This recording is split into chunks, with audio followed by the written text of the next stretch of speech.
call to order the Budget Committee meeting for Wednesday, May 14th, 2014.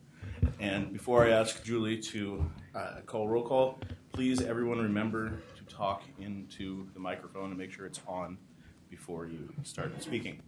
So Julie, will you please do a roll call? Chair Karkin? Here. Vice Chair Lynette Waller? Here. Andy McConnell? Here. Steve Munsterman? Here. Kim Rocha-Pearson? Here. Neil Shannon? Here. Brian Stetcher? Here. Mayor Middleton? Here. Council President Henderson? Here. Councilor Butterfield? Here. Councilor Clark? Here. Councilor Grant? Here. Councilor Folsom? She will be here shortly. She's at the door, she said. Okay. Councilor Langer? Here. And there's Councilor Folsom. Thank you.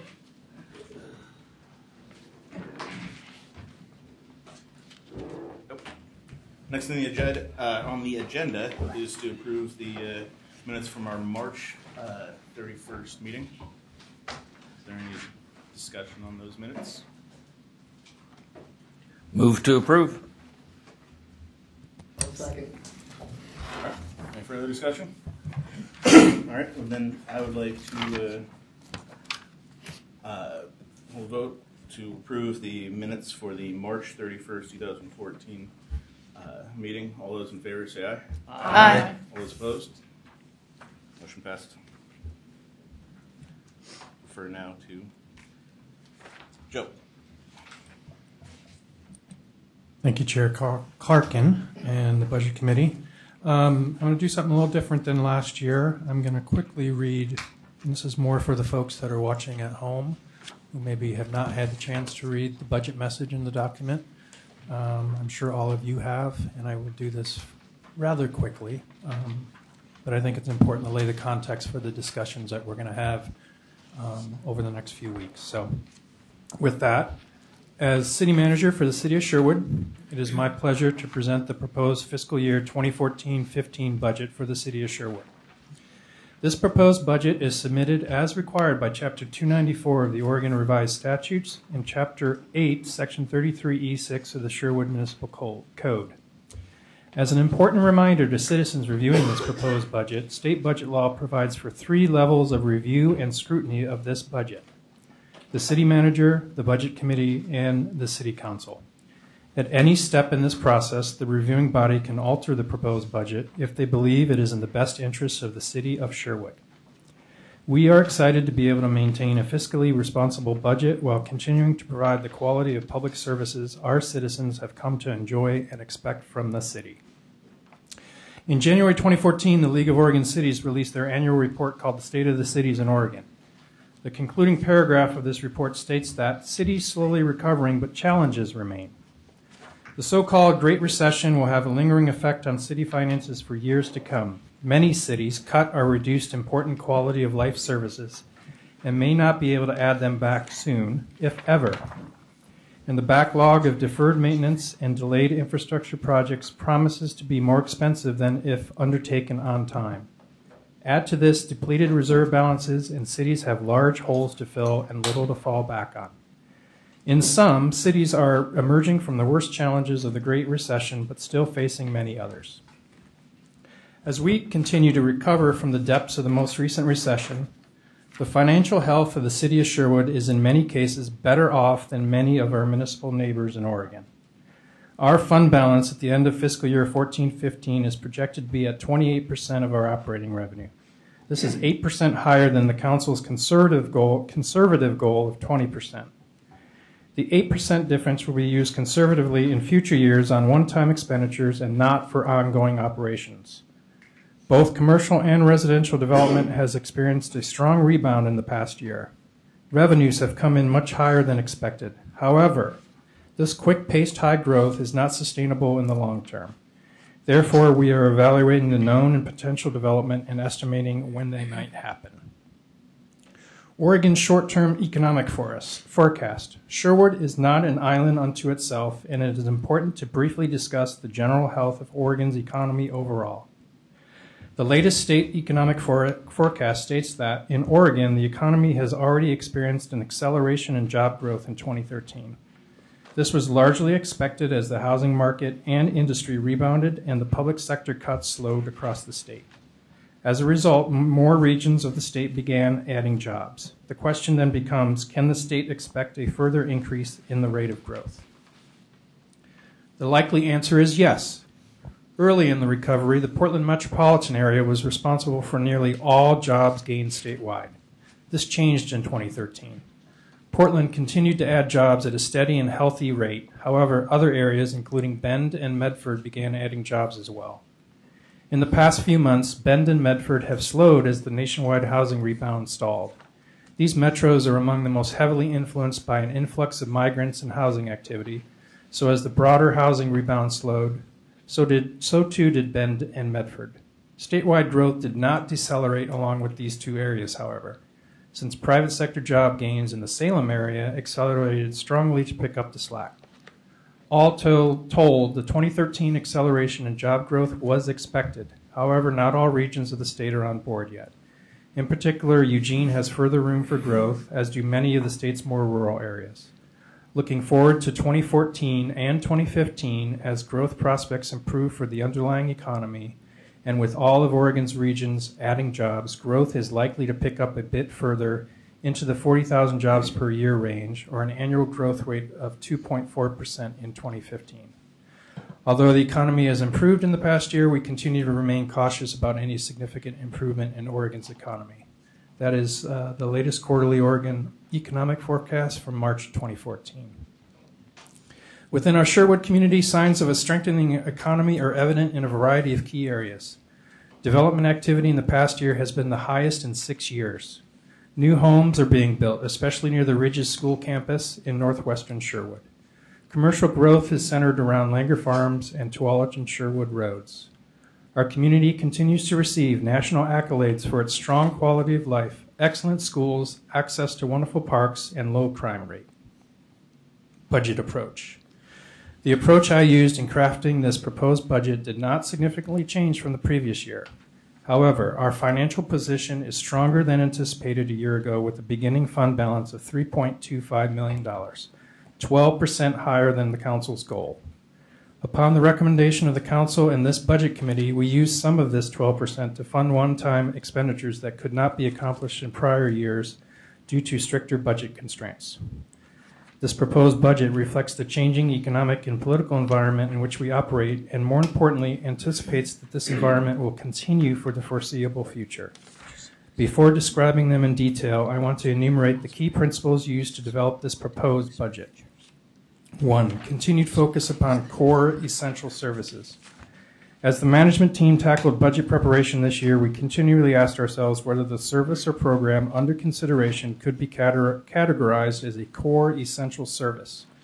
Core essential services include local government services such as public safety services, police and emergency management, utilities, water and sewer, and infrastructure roads. 2. Invest in infrastructure maintenance. As much as this budget is for 1 year, it was created with the idea that our normal operational costs do not exceed our normal operational revenue. We were able to incorporate the cost for infrastructure maintenance and fund all of the maintenance items that were identified in the new long-term parks, facilities, and fleet equipment plans for fiscal year 14-15. That said, we were not able to put additional cash reserves away for future years in the general fund.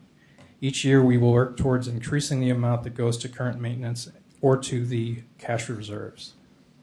3. Aligns with city financial policies, especially in terms of using fund balance. The City Council has adopted financial policies to guide management in making sound budgetary and financial decisions.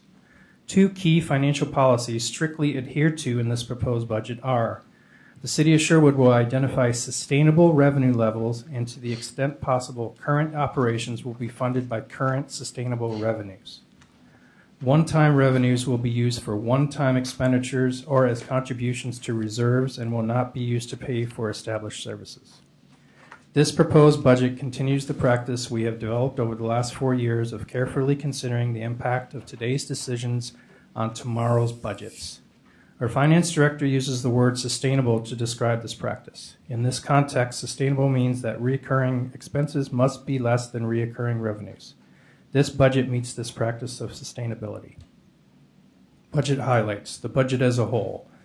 The proposed budget for fiscal year 2014-15 has a combined operating and capital expenditure budget totaling $24.9 million. This represents an increase of $763,000 or 3% from the current adopted fiscal year 2013-14 budget. The proposed budget funds a total workforce of 104 full-time equivalent positions, an increase of 5% from the current workforce. The following is a summary of these personnel changes.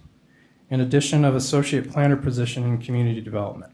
In addition of an engineering associate 1 position in community development.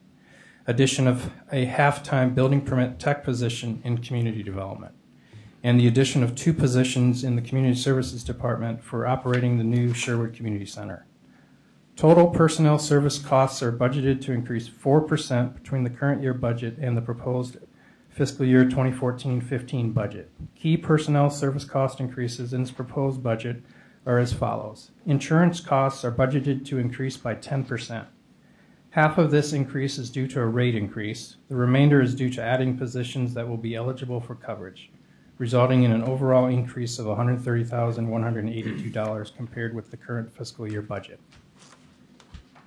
PERS rates reduced after state legislation was passed mandating changes to the PERS plan. This has resulted in an overall decrease of $212,180 from an average of 24% of salary to 19% of salary. The city is currently in negotiations with the Sherwood Police Officers Association, and the proposed budget includes a 1.4% cost of living increase for all employees. General fund. The general fund is the primary operating fund for the city, and it is a fund that most citizens equate to primary city services and programs. Our general fund is split into 5 major divisions: administration, police services, public works, community development, and community services. The general fund budget for fiscal year 2014-15 is 14% higher than the adopted fiscal year 2013-14 budget on a net expenditure basis. General fund fund balance. The general fund's beginning fund balance for fiscal year 2014-15 is budgeted at $3.2 million, and the ending fund balance is budgeted at $2.8 million.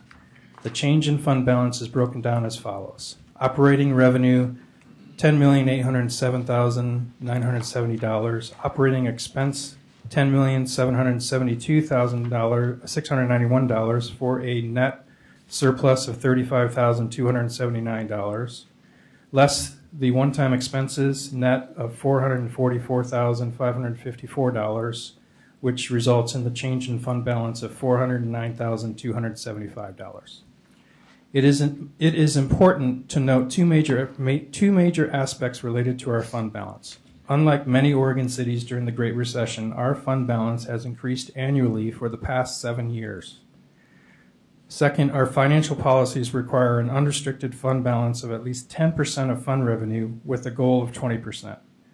Our beginning fund balance is at 32.5%, which exceeds our financial goal. The primary reason for this success is strong financial management by the department directors and staff over the past 5 years. This fact was reinforced in the city's most recent bond rating analysis in September 2012.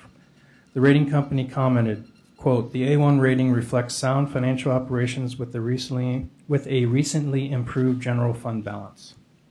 The chart that is on page 8 in your booklets outlines the general fund ending fund balance and the percentage of ending fund balance to revenue and the 20% goal set by council. Key elements of the general fund. Personnel services. The personnel services budget for fiscal year 2014-15 is $8.1 million. This is 5% higher than the current year's budget. It is important to note that personnel services costs make up 72% of the general fund budget. Materials and services. Material and services expenses are those expenses incurred during the normal course of conducting the business of the city. Items included in this category are professional contract services, supplies, utilities, and property and liability insurance. The total material and services expenses after charging out some costs to the enterprise funds for the proposed budget for the general fund are $2.5 million, a 36% increase from the current fiscal year budget. Other expenditure categories. Capital outlay is budgeted at $316,055, which is 209% more than the current year budget. Debt service payments are 0.8% more than the current budget.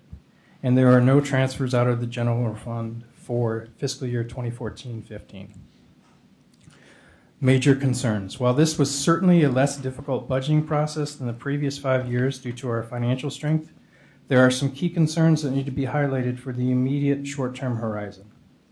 The first is the sustainability of the new positions in community development. Development activity continues to be stronger than projected, but there is certainly the expectation of an eventual cooling off as pent-up demand slows and developable land within our city continues to shrink.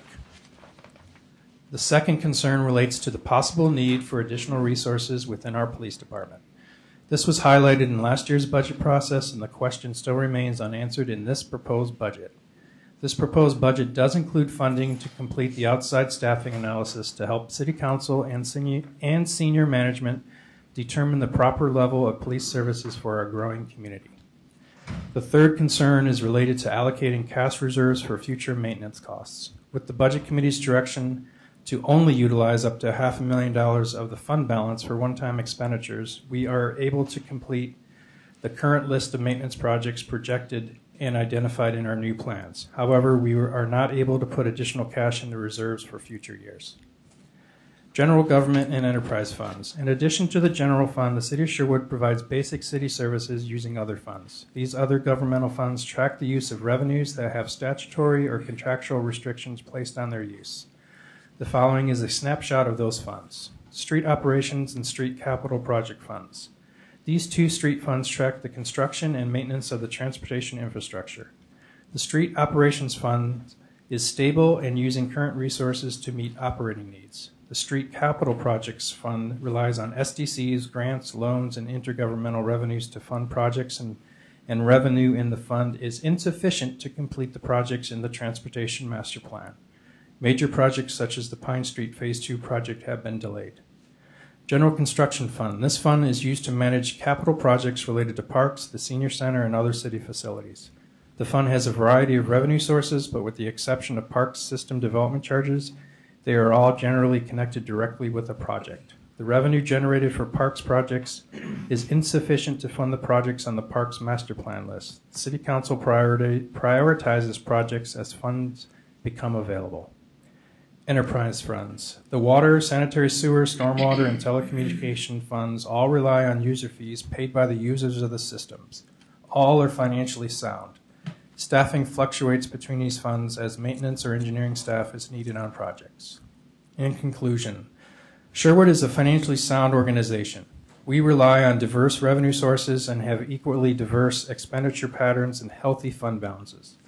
Our senior leadership and staff do an outstanding job in handling their respective departmental budgets and expenditures, and I applaud them for their efforts. Our challenge remains the same: keep our priorities balanced in the face of rising costs and uncertain revenues. This proposed budget presents a spending plan for fiscal year 2014-15 that reflects the priorities, policies, and goals of the Sherwood City Council and the citizens it represents. I would like to acknowledge and thank all involved for their efforts in developing the budget and contributing to the process, especially Julie Blum's Finance Director and the Department Directors for their input and support. Thank you.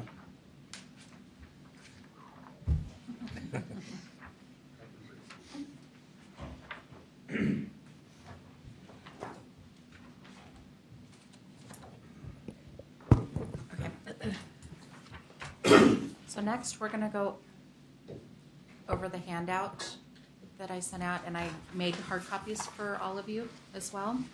So we're going to go through the general fund overview, and then we will hear from each of the department directors about specifics in their departments.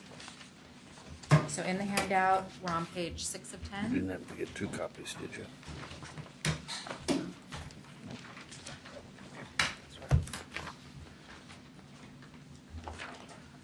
So I want to highlight, there's 4 major components I want to go over tonight.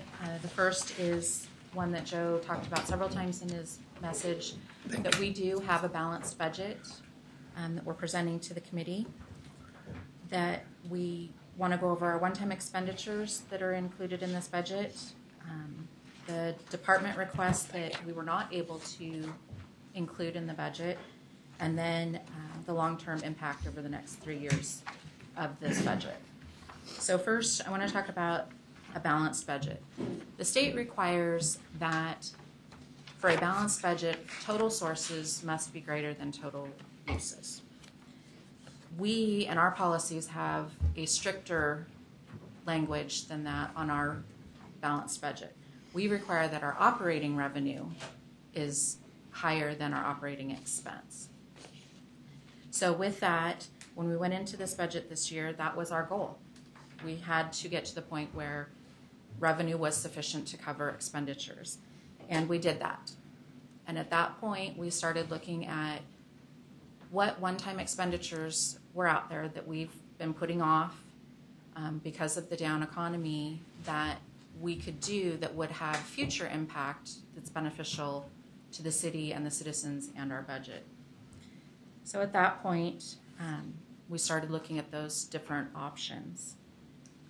And those options are on page 7. So these are the one-time expenditures that are included in this budget. And I'm just going to highlight a few things. One is an item we've been talking about for several years, near and dear to my heart, and that's our finance system. We're really going to do it this year. We've got money in here for the strategic plan for the city, organization-wide. We're going to do a citywide compensation study through HR. We have AV equipment, video equipment, so that we can do live feeds from our meetings. Councilor Henderson has it. And some of these items, the video equipment, are funded from our dedicated funds, our PEG fees. In the police department, we need to replace some of our MDTs in our cars, and we put money in for the police operations study. We get down to the planning department. This is where we talked about that we're going to add an associate planner. And this is a one-time because we have revenue to offset it. We received 2 grants from Metro, and those grants will fund the associate planner position for a year and the work needed on the Sherwood West and Tonquin plans.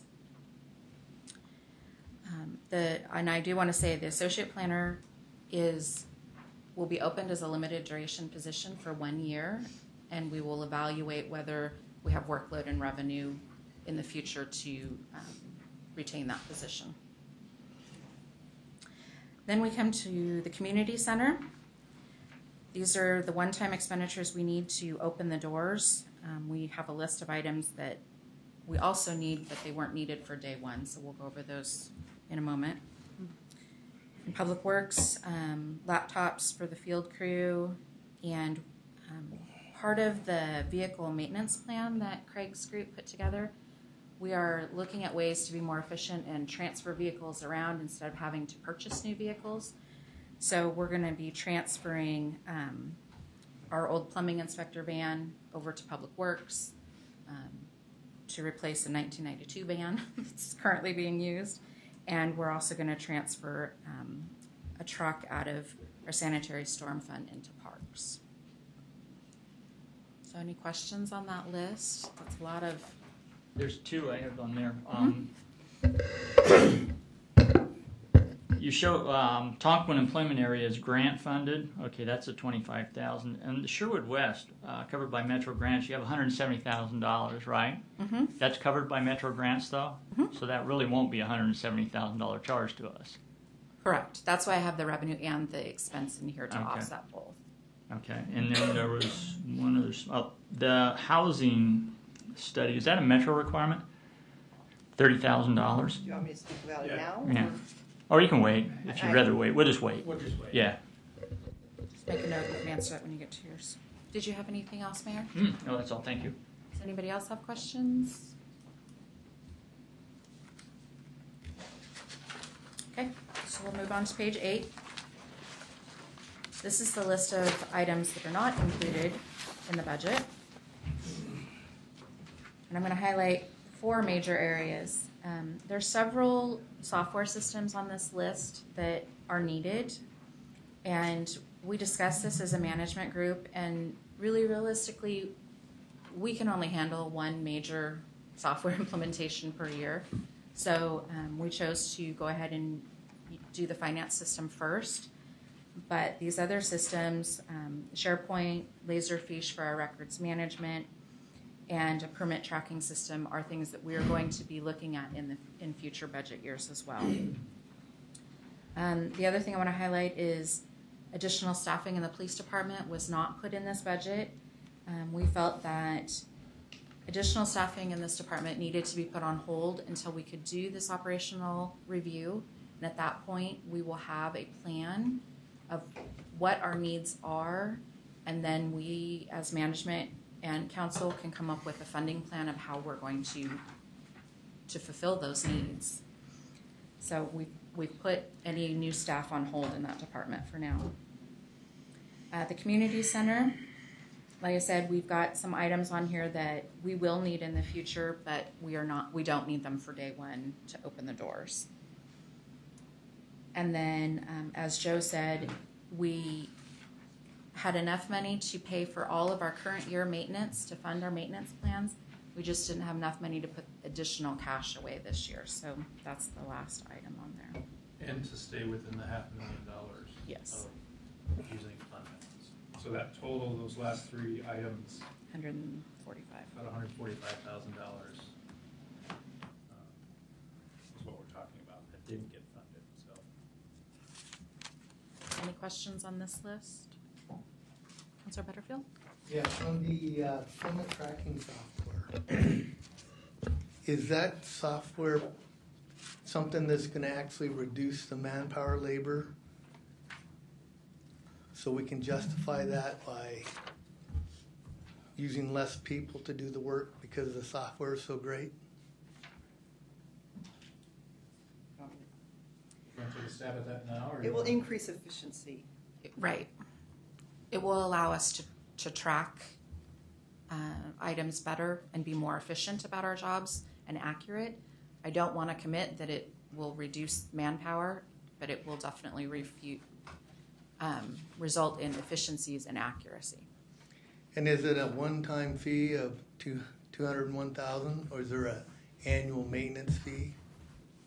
There would be an annual maintenance fee, I would imagine, and really the $200,000, we don't know what it will cost. We did an estimate because we haven't really chosen a software system yet. They're still in the. So you don't know what the maintenance cost would No. be. I do not. So that number could go up or down. And that's part of the reason as well that we put it in. We took it out of the list. There's just too many unknowns at this point. Any other questions? I have a question. So regarding the police, when is the police operations review scheduled to be completed? How long of a process is it? Assuming that this budget gets through the process and council approves the funding for that, we'd like to have that ready to go for an RFP and out the door and have someone selected to help us probably in the first quarter of next fiscal year. And the results, because the results of that will take some discussion with the council and with senior management in terms of what those results are. So I would assume that we would have the results in the first quarter, have that discussion, and hopefully have an idea before we start budget next year of are we going to do anything additionally to what we're doing now. I think there are some long-term sustainability questions about funding additional resources, and that's going to be part of the equation. So this is the first step, and the chief's going to talk about this a little bit brief in his presentation, but I think it's an important first step to fund that study. Okay, thank you. You don't foresee any staffing changes in the police department until next fiscal year? Just want to confirm that. That's where we are right now. I mean, I don't believe the study is going to come back and say you need twice as many officers as you do now. I mean, if that's the results, then we probably got a different problem to deal with. But I don't anticipate that. So, question related not to what's on the list or what's not on the list, but on page 6 of the budget message, there's a chart or a graph, I guess, and I get the blue line, year-to-year blue line. I don't get the black line. So either it's connected to something trend that's line. not here. Okay. It just shows the trend that we've been going down.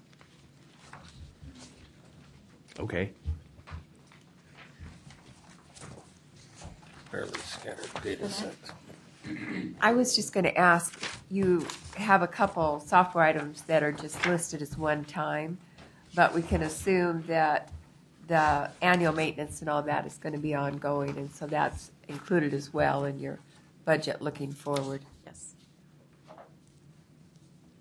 Yes, we're already paying maintenance because we're looking to upgrade what we have. Right, so it's- So we're already paying that maintenance, Right. so it's already included. Thank you. Anything else before I move on to our happy chart? Okay. So page 9. This is our ending fund balance forecast.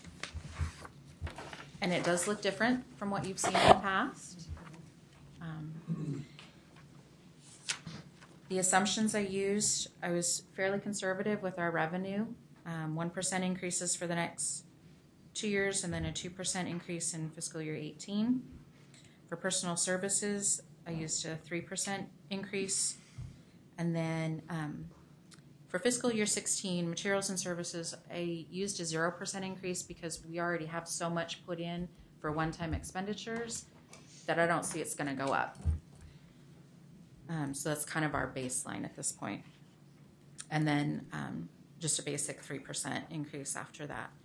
So what we're looking at is from year to year, mine's not in color, so the square boxes are what our 20% goal is based on our projection of revenue. And the line above is where I'm projecting we will be based on these assumptions over the next few years. So it's a slow decline, but we're still maintaining and staying above that 20%.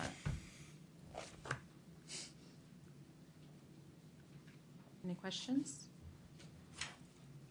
We might get done in time to watch the Blazer game. I have a question. So in this new less than doomsday chart, does it take into account that as the URA starts to sunset, that money comes back? Okay, thank you. Yeah. And is that in your 1% revenue? Mm-hmm. So is that why it goes up by 2% in 18? Yes. Okay, thank you. Anyone else? Okay, so we're gonna. Counselor, did you have a question? Mm-mm. So next, what we're gonna do is we're gonna have each of the department directors come up and give you a presentation, quick overview of their divisions and what they're going to accomplish with what their budgets have for next year. So, Kristen. And as each division comes up and talks, I told them 5 minutes or less, which is not a lot of time. But after each manager's done, that would be an appropriate time to ask questions specific to their department. I mean, not that you can't ask later on, but that would be the time when they're up here to focus on their specific departments and divisions. So. And I'll remind you, especially when we get to Craig, tonight we're covering just general fund. So we'll do the enterprise funds on Saturday. Okay. Go for it, Kristen. So this part was unplanned, but in the opening message, we talked about increases for the community center of 2 people, and I just wanted to correct that we're really only adding 1.5. It's not 2. Some of it's going to increase the volunteer coordinator position, which I'll talk about in a minute, but I just wanted to point that out. I bring it up, but that's why you're going to hear 1 from me and 2 from them. So it's really 2 in community services but only one for the community center, if that makes sense. Okay. So for those of you who don't know, I'm Kristen Schweitzer. I'm the Community Services Director. The Community Services Division encompasses library services, the Sherwood Old Town Fieldhouse operations, the Cultural Arts Community Center, volunteer services, field and gym scheduling, and the coordination and planning of various events such as Music on the Green and the Community Services Fair. The Sherwood Library serves as a focal point of the community and offers books, ebooks, DVDs, Blu-rays, internet access, and quality programs for children and adults. As part of the Washington County Cooperative Library Services, the library provides additional access to resources from all 12 county libraries, as well as regional, national, and international sources. There are no significant increases in the budget for the library this year. One item that will be of interest in the upcoming year is that the current levy expires in 2016, in June of 2016, which will mean the new levy will go before the voters in November of 2015. The Sherwood Old Town Fieldhouse is an indoor soccer facility that offers soccer leagues, preschool play, facility rentals, and field time for a variety of sports, including lacrosse, baseball, and softball. In addition to managing the field house, we also coordinate and schedule all of the school district fields and gyms for the school in the afternoon, evening, and weekend use. There are no significant changes or increases proposed for the field house this year. One change that you will see in the budget this year is that we have budgeted to make the volunteer coordinator a full-time position. Currently, it's a half-time position, and the other half is spent on event coordination. These two positions really need to be separated. During our busy spring and summer months, the volunteer program suffers because we can't really give it the attention that it deserves.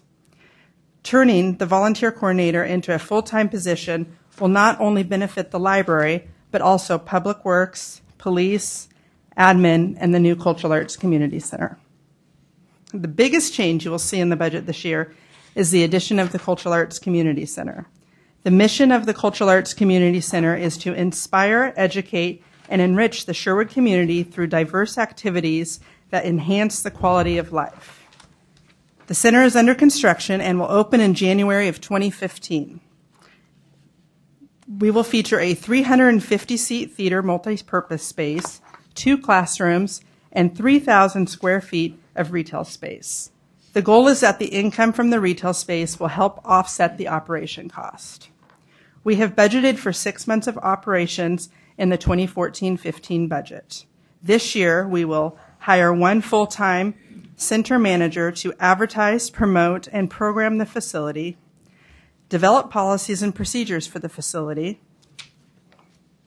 develop a website, implement registration and ticketing software, coordinate a grand opening event, partner with local artists and organizations to offer a variety of classes, programs, and shows, and write and prepare grants to help support programs and operations. We are very excited about this upcoming year. We thank you for your support in funding the needed positions to help make the Cultural Arts Community Center a success. The center has been in the works and discussed since I first started with the city 13 years ago, and it's great to see it finally come together. That concludes the information that I have, but I'm happy to answer any questions.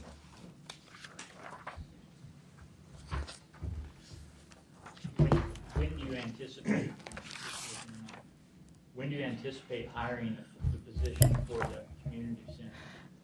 I would like to start advertising the position later this summer and bringing them on in September or October so that they really have a few months to help us with advertising, figuring out some of the policies, procedures, putting together manuals, hopefully getting the registration software up and going so that we don't have much of a delay when we're ready to open the doors, that it will really just be moving in and we'll be ready to go. We also need to recruit and hire instructors, prepare all of those documents. So I'd say fall. Is that anticipated in the budget we're looking at? Yes, I believe we actually put that part in the budget for the entire year, just so that we would have a little bit of cushion there. So, Kristen, how many people work in your department? Oh, this is a pop quiz. I believe with the library, I want to say we were at 14, Julie. She's going to help me. 9. No, there was more than that. 14, 16, 17. 14.8. It's very close. Okay. And how many of them are full-time? In the library, we only have a few full-time people, and then Jennifer, who's here tonight, Jennifer Ortiz and myself, on the event coordination side, and all the other things that we do in community services, and then Lance, 2 people over at the field house. So Lance and Dennis. about 4 full-time. In the library, we have more full-time than that, but yes. Okay. So 4 outside of the library. How's that help? I only bring that up because I'm amazed at what you get done with the people you got. Thank you. I can thank the people behind me. Maybe an aside question, but related to the county library levy, what's do you, off the top of your head, percentage of city money and the percentage of county money that funds the library? And obviously it's a big deal when we vote on that again. It is. This last year, I know that it funded the library nearly at 100%. We actually put very little, if any, general fund dollars into the operations of the library. The levy, and Pam could better speak to this, but I know it's partly, the money that we receive is partly made up of WCCLS or Washington County levy money, and then we receive some other county money as well. There's a couple different pots there, but if that was to fail, it would greatly impact what we can do. We'd be looking at a reduction in hours or a huge hit to the general fund budget to continue operations. The net for this upcoming fiscal year is $45,000 of city funding. On a total budget of what? For the library? I don't remember what the total is. Yeah. Remember off the top of your head? A lot. Total Like library budget? 10 times more? 950,000. Yeah, I knew it was just under. So. About 5%. Yeah, and it used to be, the city used to support it a lot more, like 30%, and that's decreased over time. But we've also brought in more money and moved into a larger facility and have more sources. Thank you. Hopefully a problem we can all avoid. Absolutely. Yeah, we have a high incentive to support the levy. So over in the community center, you envision putting basically like 1.5 persons over there? Correct. I envision hiring a full-time manager who may actually be out of the office a lot, Right. helping go out and promote the facility, be involved in the community, in the region, trying to bring people into the facility. And then we also plan on hopefully putting a second body over there, which would be that half-time position, and serve more as a registrar or admin. And I also feel like it's better as much as we can to have 2 people at the facility, just from a security standpoint. So we hope to relocate an additional person over there. And we don't currently have an admin in our department. And so a lot of this has fallen to our event and volunteer coordinator, records keeping, all of that stuff. So even though we would be stripping off the volunteer duties, there's still a lot to that position. Right. There are a couple of graphs on page 56 that sort of detail how our library compares to others. And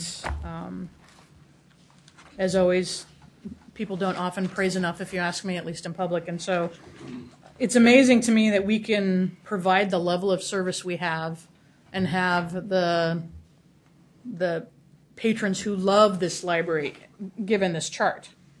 Not only does the levy fund most of the library, we have, in some cases, half as much staff per capita as other populations and or other communities. And I don't know if everybody knows this, but this is Pam North's last budget with the city of Sherwood.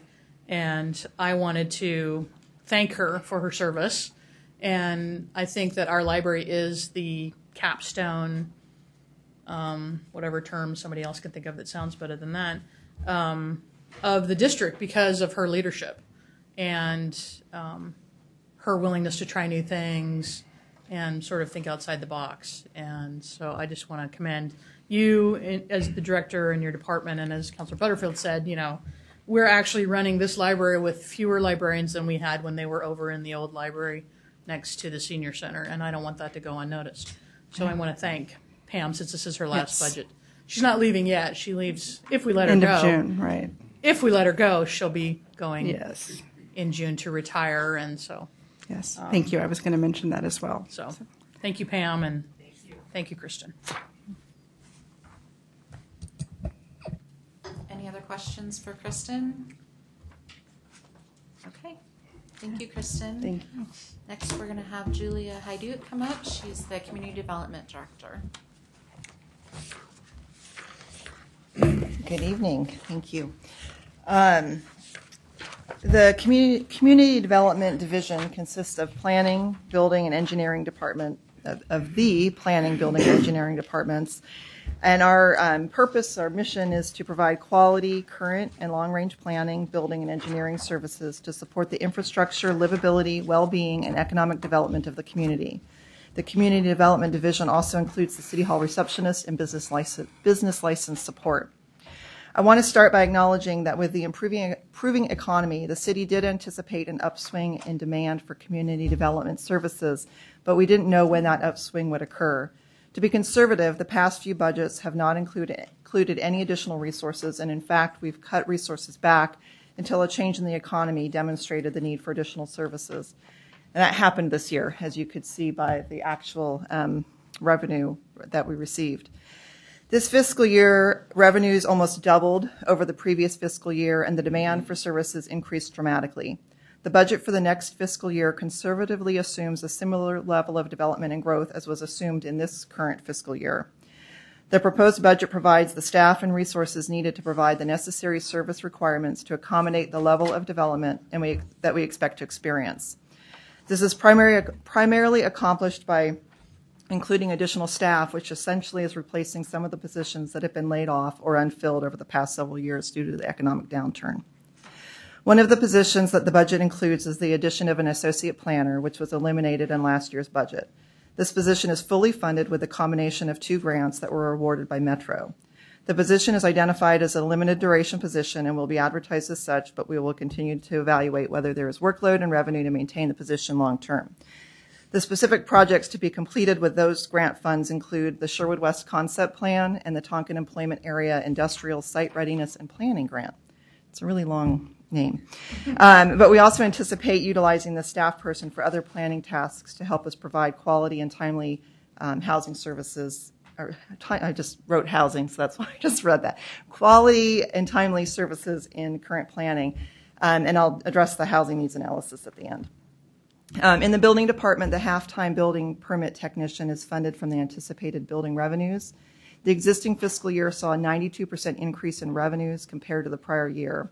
This position will allow us to address the increasing residential construction activity, tenant improvements, and the backlog of activity that we were not able to accomplish this year. With this position, the building department will now have 3 FTE. We have a admin person that sort of is split among building planning and engineering, so that position will also continue to assist the building department. In the engineering department, the engineering technician is anticipated to be funded 65% by the general fund and 35% from enterprise-funded activities. For many years, due to the economic downturn, the engineering department allocated very few resources to private development activities, and with the upswing in development activity, resources this year were reallocated to support private development. Workload in the engineering department remains heavy, and many important projects and tasks did not get the attention they needed. And this position will allow us to accomplish those tasks and continue to support the development activity that we are projecting. I also wanted to highlight, while not general fund, some of the major projects that we're working on, just to give you a picture of what the Community Development Division does as a whole. And we'll talk more about them on Saturday. But we'll also be updating the Transportation System Development Charge methodology after we adopt the Transportation System Plan, which we expect to do in July. We'll also be updating the storm, sanitary sewer, and park master plans, and engineering staff will continue to manage the construction of the community center.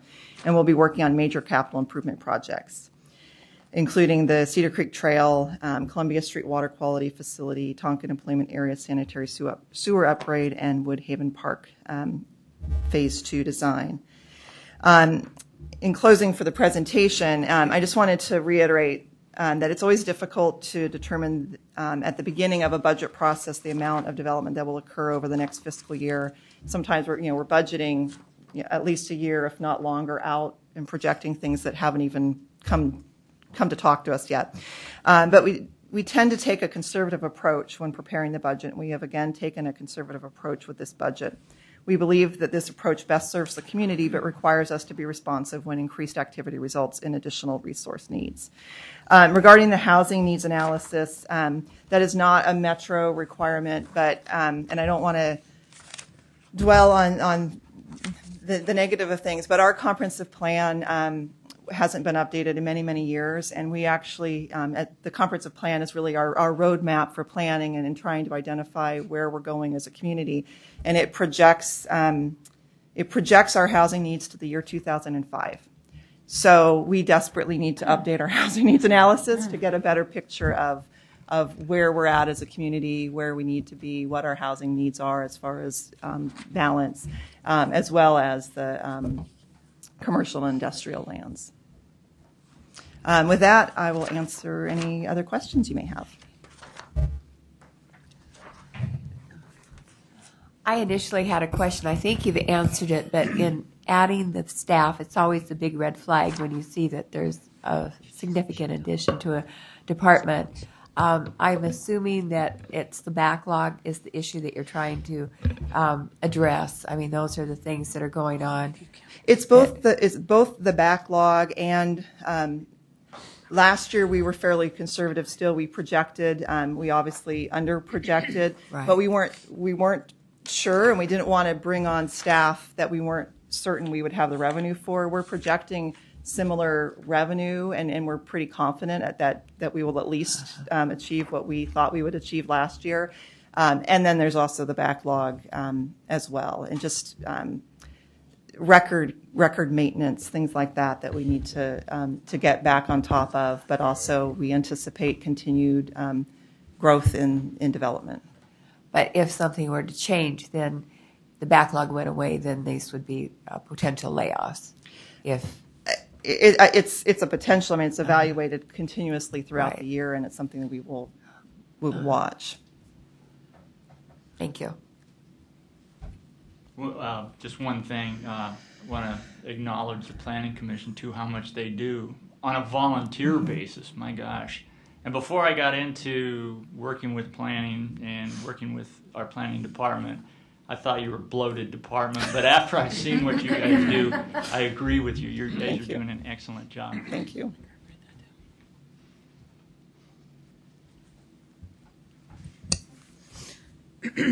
So I wanted to talk a little bit about annexations. Mm-hmm. We've had some unsuccessful annexations.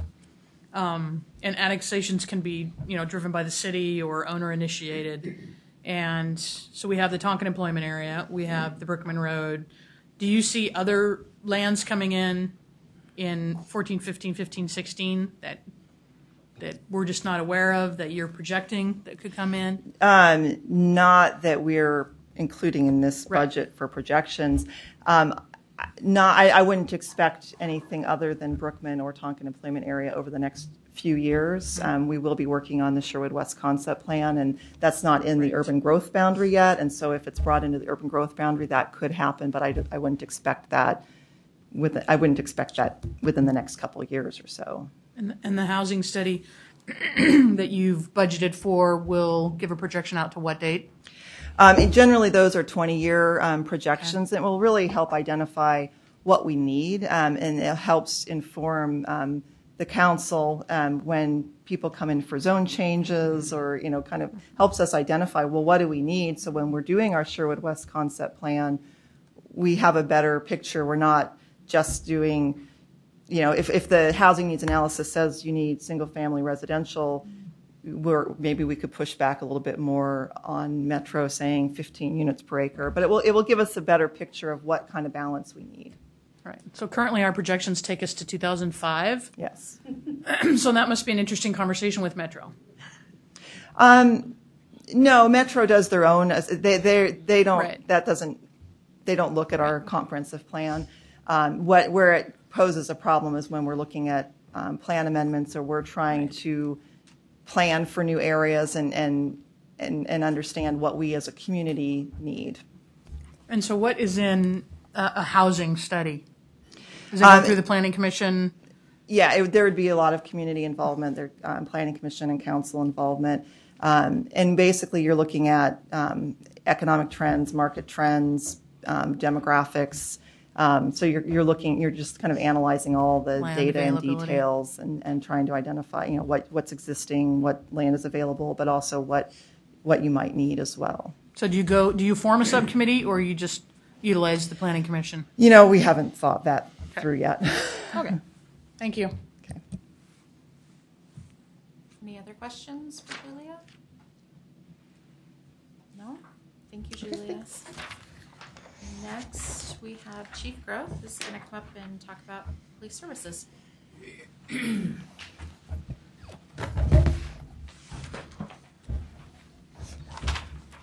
evening.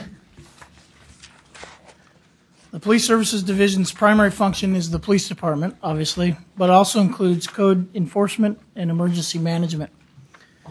The Police Services Division operates a 24/7, 365-day-a-year field force that provides emergency response for both criminal and life safety issues, proactive policing, municipal code enforcement, and emergency management coordination. The budget before you includes plans and/or funding to maintain current service and staffing, including proactive policing efforts and presence at community events, including participation beginning this year in National Night Out. Also includes plans to forge ahead and complete the YSAT work that we have invested so much time in, with a potential need for funding of $21,000 that is not in this budget. And I say potential because we're still working through the IGA and some looking for sources to try to find some funding to support that work. We're going to replace 2 high-mileage police vehicles that have been identified and included in the city's vehicle equipment replacement plan set up by Craig's group at Public Works.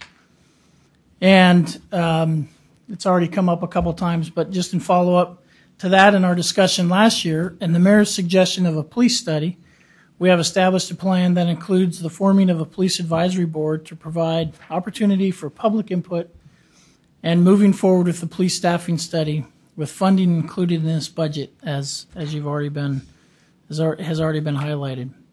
Decisions on additional staffing in the police department are on hold until this plan has been put in place and can be completed. Once completed and we have identified what the short and long-term needs for police staffing are, we will work on a plan to meet those needs. And then finally, we'll be reviewing our emergency management organization and are considering joining the newly formed, or I should say reorganized, Washington County Emergency Management Co-op, which would allow us to leverage economy of scale by joining a large group. So very brief. But thank you for your support and your time, and certainly answer any questions if you have any.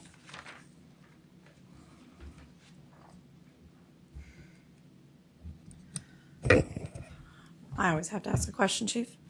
I know we're going to be doing this assessment, but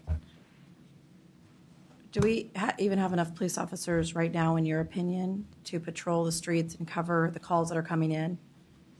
Yeah, we have the ability to, there's really 2 things that we look at. One is our ability to provide the service on the street. We have no problem maintaining that, answering the calls for service, providing a level of proactive policing. Where the challenge exists is in what I would call the critical mass of scheduling, having enough people to fill the schedule to have 2 people on 24/7. So that's the process that we need to work through. As I mentioned, want to involve the community to begin the conversation about what do they expect, what level of service do they want to see from their police department, move forward with a staffing study to have that looked at and go from there. Okay. I guess I just have a concern that it sounds like the staffing could be 6-8 months down the road before you have the results and implementation of whatever that feedback is on however much you need. And the reason why I posed the question is I was in a situation where I had to call the police, and it wasn't an emergency, thankfully, but it took a long time, and that's not a knock on the Sherwood Police Department at all, or Washington County, but it's it raises an alarm in my head on, are we adequately staffed, and can we wait 8 months for the study to be done, or is there one other body that we need right now? And I don't know the answer to that. That's why I'm asking the question, because I think it's a question that needs to be asked. Well, there's a couple things as a part of that. Number one, emergency response. I can tell you that on top priority calls, our response times are very, very low. There's several levels of priority, and so without knowing how your incident was, at what priority level it was put at by dispatch would determine how it was handled, and obviously as you go down the priority scale, our response times get slower. So that's how that is. If my opinion, as I shared with you in detail last year, I think we need more staffing. I recognize that the issue is sustainability, and the issue is the funding source. It's not going to do anybody good if we make a decision that we can't sustain down the road. And so that's, I think that's a key component of it. And personally, I think the other key component is we need to get the community involved in the dialogue to talk about what they want, expect from their police department. Okay, I appreciate it. So just to look at this, I see that your revenue is increasing year over year from 2014, let's just say, to this year, to the budgeted by 14.6%. So your revenue is increasing by 14.6%, but your expenditures are only increasing by 3.7%. So it seems to me that there might be a little bit of wiggle room within there. If you found yourself total revenue 67,850 to 77. I'm going to let Julie help us out on that one. I just did the quick math on it. The majority of that revenue is not an ongoing revenue. It's grant funds. We had a federal grant for our interoperability program, and that is now over. So really, unfortunately, the police department doesn't have a lot of ongoing annual revenue. Sustainable revenue. Okay. If I could add a snippet to that, the revenue, nobody likes to talk about this, but it's a reality. We generate revenue. I mean, when we issue citations and there's fines, that revenue goes into the general fund revenue line. It doesn't, the process doesn't work that it comes back directly into our budget. That's why you don't see it in that line, as Julie talked about. It goes into you. I got you. Andy? I have a question, Chief. I know that we're waiting on or planning on conducting a study for our police needs, but in your experience and the experience of your department, have you planned ahead for a slight increase in our retail space and commercial space that's going to be coming in? Well, planned ahead in that we've been having this conversation for several budget cycles. I believe that I've tried to voice my concern for the continuing growth of the community, including the retail space. I think I did that probably at the highest level last year. We talked about that in great detail about what does next year hold, which is now, what does the following year hold, what does 5 years from now hold. So it's clearly part of the conversation, and it's clearly something that we're thinking about. I just wanted to make sure that those plans are reflected in the budget request for this year. Well, yeah, when I make my request in the initial process, all of that is taken into consideration. Absolutely. Thank you very much. Any other questions for the chief? Okay. Thank you, Chief. Thank you all. Next, we'll have Craig Sheldon come up, our Public Works Director.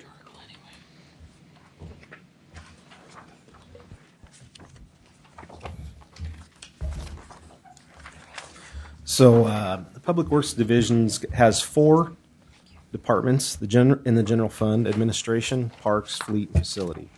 Administration department is responsible for providing leadership, management, and support of the strategic plans, objective values, and goals.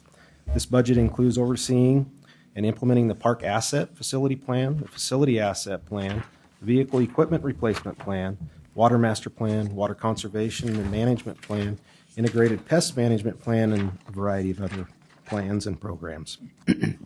Support and oversee city's GIS program, continue to participate in the citywide emergency management training and also at the county level.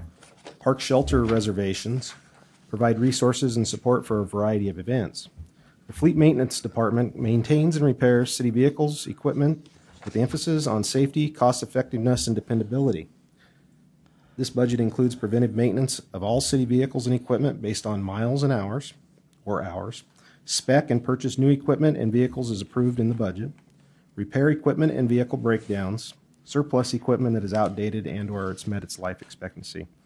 The Facility Department is responsible for the environmental health, safety, operation, and maintenance and repair of all city facilities. This budget includes a variety of things, but to note, seal coating of the PD parking lots in the budget, seal coating of the sealing existing bricks at the PD, which, if y'all recall, we spent a bunch of money on the YMCA several years ago because it didn't happen at the 10, 12, 13-year mark. And so we're getting ahead of that. Monthly sweeping of each parking lot within the city facilities. The Parks Department maintains the parks, trail systems, school district property, athletic fields, and open spaces. This budget includes repairs to Stella Olson's dance floor, seal coating of the several trails and parking lots, improvements at Murdoch Park, installation of playground risk signs for all playgrounds, replacement of playgrounds at Stella Olson Park. Vehicle equipment replacement includes replacing a 2002 zero-turn mower, replacing a 2000 Gator, replacing a walk-behind mower. And then also it talks about in the budget, and Julie will probably talk about it a little later, but it talks about the maintenance worker 1 position. That is a position we had up until about 2 or 3 years ago. When we cut it, it was vacant.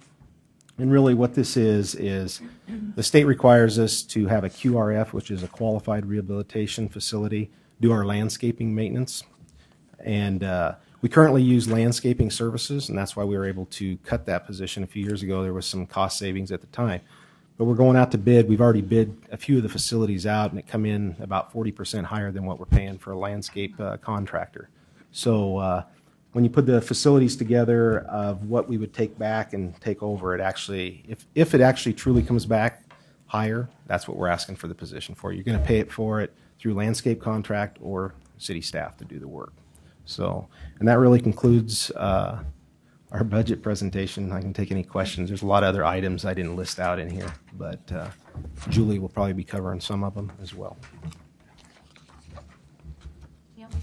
Greg, I thought emergency management was under the police department, but I see that you have here continued participation of citywide emergency management training and participation at county level. So what is that? Well, I think you got to look at a variety of things in emergency management. So there's the water system, there's a sanitary system, there's the police department side of emergency management. And I think several years ago when, I don't want to speak on the chief's part, but when stuff was cut, the police department's doing what they can do in emergency management, and we're doing what we can do in emergency management. There's a whole process of the response in emergency management. There's the whole recovery side of emergency management, which all ties back to what Julia was talking about, is the comp plan that was dated in 2005. What if an earthquake happens? How do we want our downtown to look? That's all how that goes into a recovery plan. So there's a lot more than just emergency management in one department, I guess is what I'm saying. So at the county level, we practice debris management. There's training that goes on. There's a lot of stuff that goes on with emergency management. I hope that answers your question. I mean, there's a variety of stuff. There's funding. There's grant funds out there for equipment that we try to obtain. We've tried to obtain some of that involves public works. But as I understand it, the police department does currently maintain the manual for emergency management. It's their plan, and you're a team player on that plan? Well, yes, I think it's a citywide plan, and I think we all had a little input when that plan went into place several years ago.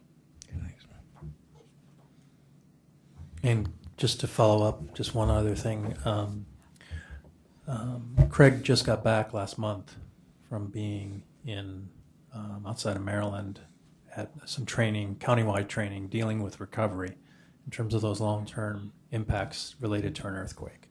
So if you looked at where emergency management is within most city organizations, some are in police, sometimes it's out of the city manager's office, sometimes it's out of public works. It's a team effort. Someone's got to be the lead, and right now the police department's the lead, but Craig and his crew needs to do some additional training and provide more resources, because when you think about the security of the water system and other kind of things, that's his jurisdiction and his expertise. So he's probably going to be more involved than in years past. Councilor Butterfield? So Craig, how often do you inspect our assets, parks, facilities? So it just depends on the assets. I mean, we're in our parks weekly, but actual inspection on a playground during our peak time, we're doing it weekly. Sometimes during our off season, depending on what kind of weather, it might go a couple weeks. But most of the time, our playground structures are inspected weekly, and it depends on our other assets. So. And when something goes wrong or broken, how long does it take you to respond to those? We just had a deal come up this last week, and I believe it's been fixed this week. But a lot of times it depends on how long it takes to get the parts. I mean, we just ordered something that's about 8-week leeway time on something. So it's not like they stock stuff as much as they used to in certain warehouses. Okay. So we're going to get our backlog of problems with our parks and things pretty much completed this year? Yes. So you'll notice, I believe, there's probably some in the FTE part. It fluctuates. It depends on our workload, and you'll see something will say 4 point some odd hours or 4.2 FTEs. 1 year's 3.9. Fluctuates. I mean, just like last year we did the Snyder turf replacement. You got to have staff to oversee that, to run that contract, and as well as some of my time gets put into that. So yeah, everything's funded, I believe, in the park side, and there's some stuff. It's more the reserve part that didn't get funded in all of them for future years. But there was one thing we moved out a few years because we felt we didn't need to do it this year on the facility side. Councilor Henderson. So I have a question about emergency management. So for a long, or it was my understanding that for a long time we didn't necessarily have somebody from the school district at the table with us, or we weren't necessarily at their table regarding emergency management. And the reason I bring this up is that, of course, disasters or accidents don't necessarily always happen between convenient hours. And so I'm wondering, what is that dialogue we have with the school district, considering the number of kids we have in school and the number of parents who who live here but don't work here? And how have we partnered with them, or what's our ongoing relationship we have regarding emergency management? And does somebody at the school district, is that person the point person for emergency management? I would have to defer that to Chief, since they're responsible for emergency management. We have a good working relationship with the school. I think they've been invited to some of our tabletops in the past. I think they showed up one time to a tabletop, but I can't remember. Chief could tell you any other details between the school district and the actual program itself. Okay. Well, sorry, Chief. While you're answering that, YMCA building is also. Oh yeah, that's a good question. Sure. So, just to reiterate what Craig has already said, this is really a partnership. Our department is responsible for the coordination. That's the word that I would use, and overall management. But Public Works is too big a player in any kind of potential incident, scene, disaster, even a criminal event. They're huge to help us contain and control, and so they're absolutely going to be involved. So enough about that. The school district, we partnered with the school district early on. At this I'm try to put it delicately. We felt like we could really offer some expertise several years ago to the school district because they were kind of behind, and so we kind of worked along those lines to kind of help them be thinking about planning for and getting things in place. As a part of that, then moving forward, we have absolutely included them in several of the exercises, and they have absolutely participated. And so, again, anytime we talk about the school district, we always have to reiterate that we have a great relationship with them. So, as far as the day-to-day, hey, what are you doing? We really leave that up to them, and we take care of ours. But in terms of interagency coordination on drills and things, we stay dialed in, mostly at the operational level. And, of course, they have a new operation person, and so we stay dialed in with them on that respect. So hopefully that answers the question. YMCA. So I'm trying to think if we've had the YMCA at any of our exercises, and I don't honestly know whether we have or haven't. I don't recall. Certainly it's different with the Y because that's our facility. Going to get a crane here if I don't turn. So that's our facility. It's our structure. So the difference between the school district is those are their facilities, their structures. There's always when you talk about drilling for and planning for some kind of a disaster, we want to partner with everybody, but there has to be some acceptance that we're going to have our issues that we need to take care of, and you're going to have your issues, right? Whether that be PGE, the school district, or whatever. The Y is a little bit different. When we talk about natural disaster, it's our building, and so the conversation and the plans and the response is completely different than it would be with the school district. So that's probably the two pieces of that. Hopefully that answers that question. You're taking the rest of them. Any more questions for Greg? Councilor Colson? So you mentioned that you take. Did I do that wrong? No. You mentioned that you take care of the school district's exterior, their lawn mowing. Yeah. I just want to say that many people have noticed the difference and mentioned that to me this year. It looks fantastic. And for the budget process, we do have an intergovernmental agreement that they do pay us for that service to some degree, but they don't have to maintain the equipment or the personnel. Right. Yeah, we have a revenue source from them for the front of the school buildings for $120,000 worth of work. There was a 3-year agreement of $60,000 for their equipment, and we've been through 2 years of doing $20,000 worth of labor for them, and we have one more after this year. And how do you feel that partnership's working on that for us? I think it's working for us real well. I think it's good for the community. You only have to buy one set of equipment or replace one set of equipment. There's a variety of benefits. For the school district, I feel that what I've heard from the school district, I don't like to speak for them, but they've been very happy with what's going on. They had one person out there trying to do it all, and it wasn't fair to that one person either, but there was efficiencies there in our large equipment that we can use where they didn't have that. So it's just not about the one person. Yeah, it looks fantastic, and so I want to commend you and Joe for working on that partnership and getting that done, because we were sort of losing those beautiful new schools, how they looked on the exterior. So I think you said it was like 2 tons of debris removal at first when you went to the ridges. There was quite a bit, and I'll pass that information on to the staff that's actually doing the work in the field. Yeah, it looks great. I also wanted to commend you on the process of Woodhaven, Murdoch Park. I take the opportunity to walk. It's below my neighborhood. I walk my dog there, and it's beautiful, but the structure is really great. And it went in really fast. The project seemed to go really quickly. It did. So, besides a little bit of weather we had that slowed us down. But it actually is a very nice structure. It's getting used a lot more. Yeah. And, that's all the things about when you replace structures. It brings a whole different, you have different age groups now than you did and different things for different structures for kids to play on. So where that was just outdated, I think, and it had problems too. So yeah, well, it was outdated, and I'm not sure it was ever completely finished. Right. The old one. So please pass our thanks on to the Parks Board, but also on to Public Works for making it happen and managing that project so well. Thank you.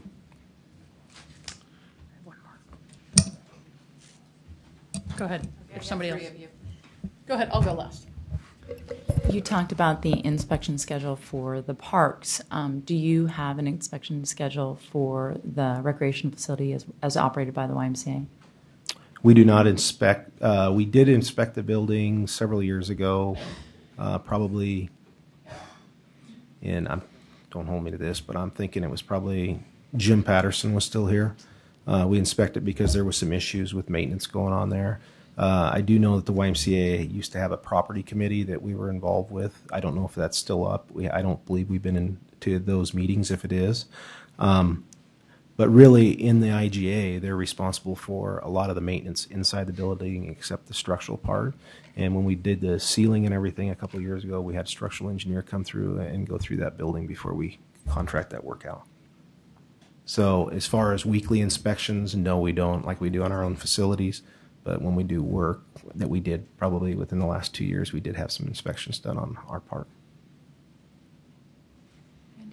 I had a question about the Public Works budget. It may be more related to Julie. I'm looking for a breakdown or at least a list of projects that are included in the $195,000 in capital outlay for infrastructure.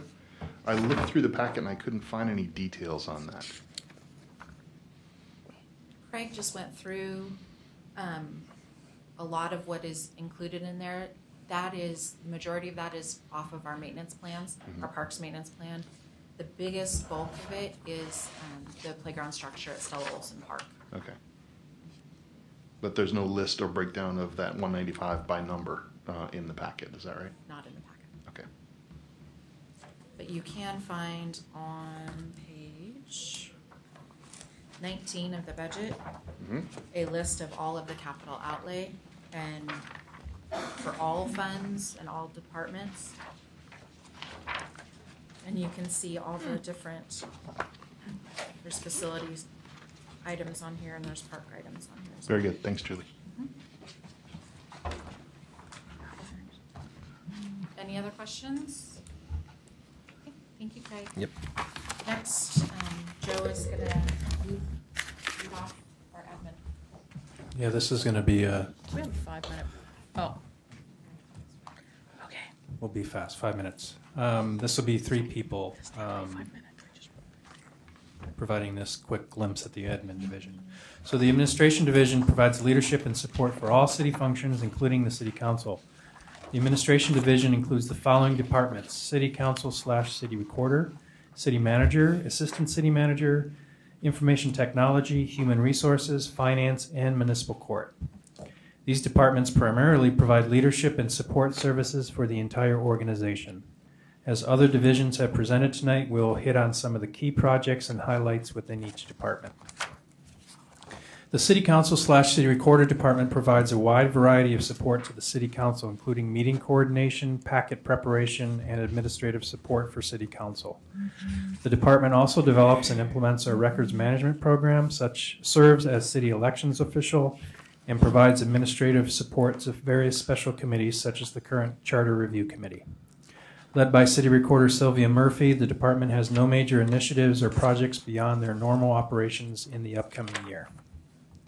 The City Manager and Assistant City Manager departments provide overall leadership and coordination for the entire municipal organization. Responsibilities are split between these two departments, with the City Manager responsible for overall financial management and budget, general oversight of Public Works, Police, and Community Services divisions, Public Affairs and Communications, and Intergovernmental Affairs. The Assistant City Manager is responsible for economic development, urban renewal, human resources and risk management, and general oversight of the Community Development Division. Some of the highlighted projects for this upcoming year include outside consulting assistance for the development of our first ever organization-wide strategic plan, outside consulting assistance to complete an organization-wide compensation and salary study, the first since 2010. Partnership with the City of West Lynn in a shared graduate internship with primary focus on economic development activities. This is similar to our successful partnership this past year. And a reduction in the frequency of the Sherwood Archer, the city newsletter, from 12 issues per year to 6 issues per year, with an increased usage of communications via internet and social media. Before handing off to Julie Blums, Finance Director, I'm happy to answer any questions related to the various departments that I briefly highlighted in this short presentation. Just want to make one comment, Joe, in as much that I get many of your Friday, Saturday, and Sunday emails. And I do appreciate the communication that you're putting out on that. So thank you very much for the links. I know that a lot of that can take a lot of effort, but I do use them. So thank you. Thank you. Any other questions for me specifically? Okay, Julie? Mine's short and sweet. You guys pretty much know what we do in finance, but Finance Department provides financial information, oversight, and management for the city. Finance is responsible for the annual budget, annual audit, debt management, payroll, cash management, and accounts payable. We also oversee the municipal court and is responsible for processing all citations and violations issued by the Sherwood Police Department. Our major initiatives this year, as we talked about before, is to replace, upgrade our finance system, to produce our annual CAFR and get through our audit process, produce our budget. With the reorganization plan that I did this last year, I have staff who are taking contract training through the state right now so that we can get a contract and grant tracking system put together to better manage all of our contracts in a central location throughout the city. And then we're also going to undertake a process to do a full review of all of our fixed assets and get that plan in our financial system updated and more in line with Craig's plans. So those are our major initiatives this year. Do you guys have any questions?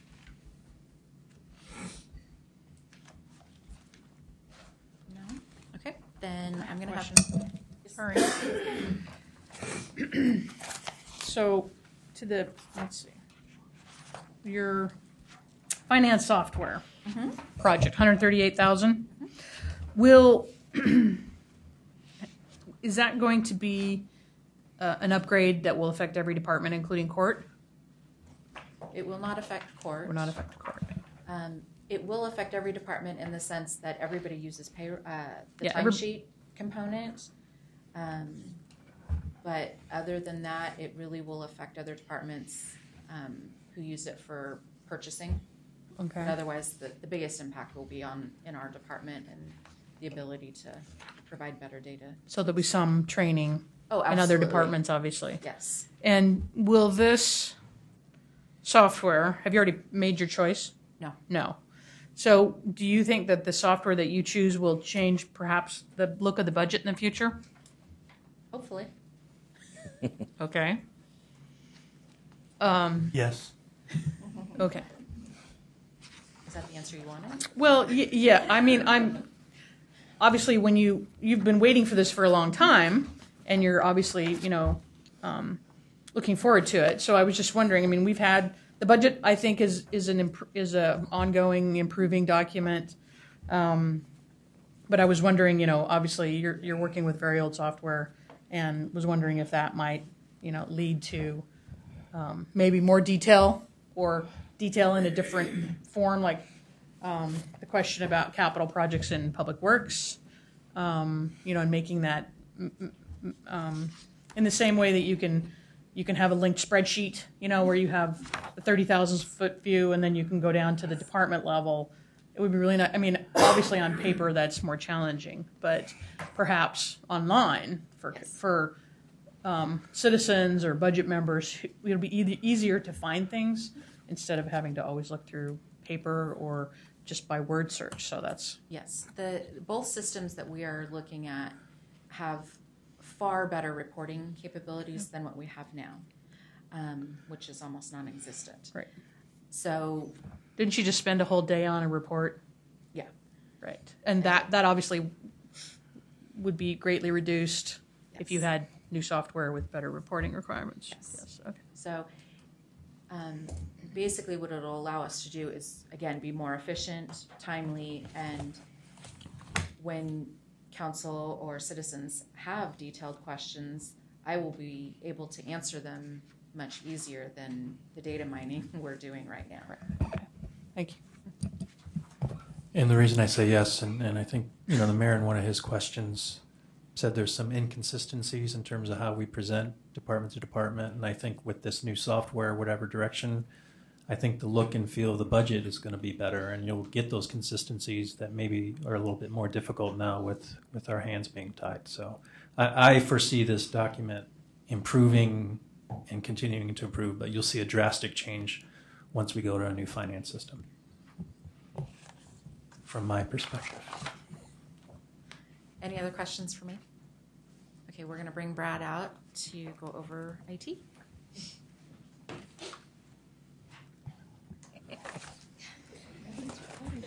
My little cubby. Magically appears.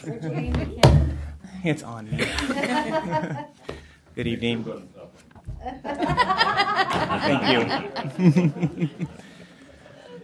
Good evening, everybody. Brad Crawford, IT Director. The Information Technology Department provides 24/7 technical and business support to all city departments. The department is responsible for the planning, procuring, implementing, and maintaining all city technical and business systems.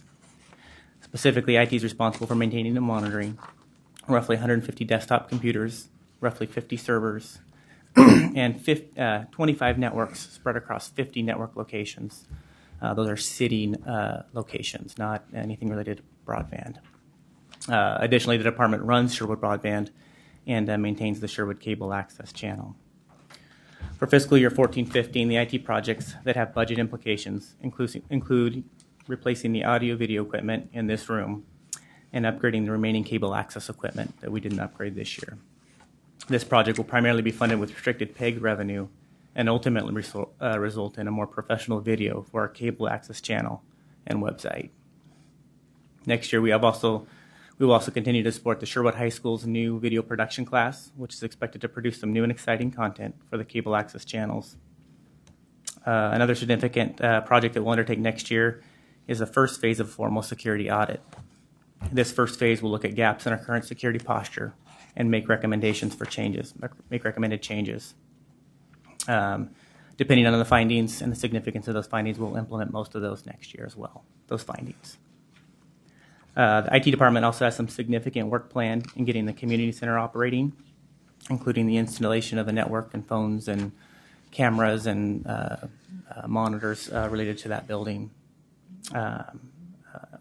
Both Public Works and Police laptop computers are scheduled to be replaced next year, and they're expected to be replaced with a similar, if not cheaper, unit than what we've had in the past. Lastly, IT department has continued its server consolidation efforts by consolidating roughly 40 servers down to 4. This has been a long-term project, but it's significant for us. This has resulted in increased need for more storage space, which is included in this budget. And with that, I'll be happy to answer any questions. Does your budget cover replacing the projector in the boardroom? Most definitely. Both of them. Yes, definitely. Are you going to cover broadband too? Saturday. Yeah. How many people in your department, Brad? General fund employees 3.5, half-time for Sherwood Broadband. Okay. That includes yourself? Yes. Okay. Thank you. Any other questions for Brad? That's easy. I think we're going to take a 5-minute break before we move on. All right, since everybody's back. No, we're not.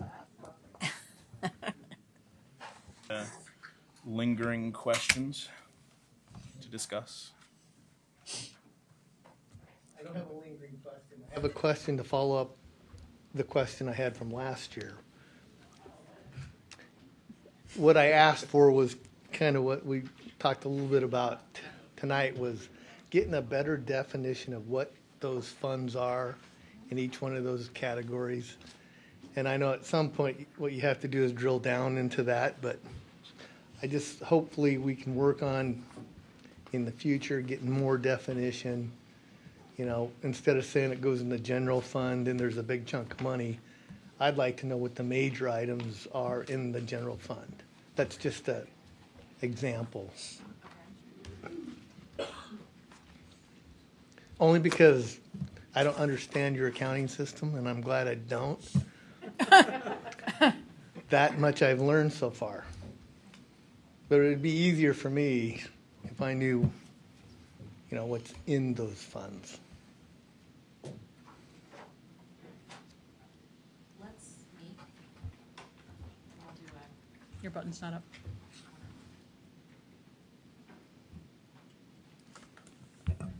This is your opportunity to ask any more questions about the general fund, have a discussion, what you like, don't like, think is wonderful, because after this we're going to move on, and so.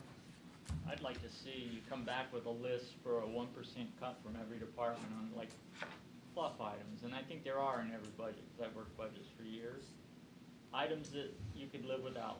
And then maybe we could put more cash revenues away, because our parks are something that we're really going to have to look at in the future.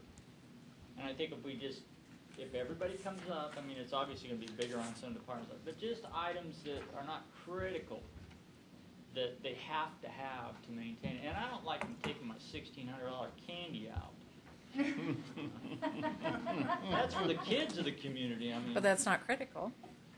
it is for the kids. Not for me, I'll buy my own, but no, there is, I mean, I'm sure everybody could come up with one thing or a few things that are not life or death issues that could boost our general fund, because this is a pretty hefty increase in our budget when you look at the increase year by year of our future general fund.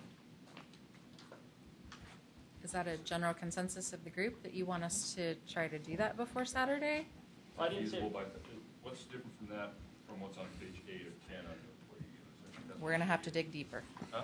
We will have to More dig than deeper. Mm-hmm. That's already what we cut out.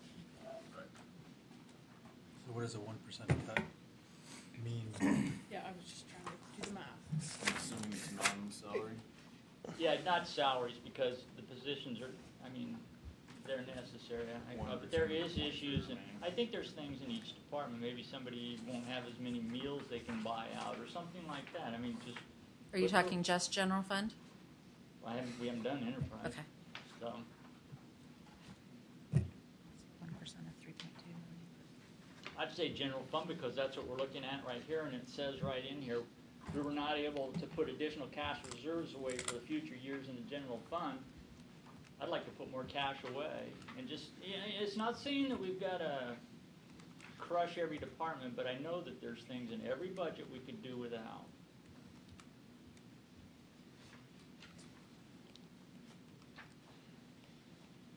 Because I'm concerned about the future of the parks and maintenance and all that in the parks, and I think that, to me, that's a huge issue coming down the pipe, especially when we have a new Tonquin Trail coming in and all those things. Okay, so a 1% cut across the board in the general fund. Just by department. If we take personal services out, Yes. is $32,000. Okay. That's not much. So, to kind of continue on that train of thought, I'd just like to propose at least the idea, maybe some conversation, on putting back the cash reserves into the budget.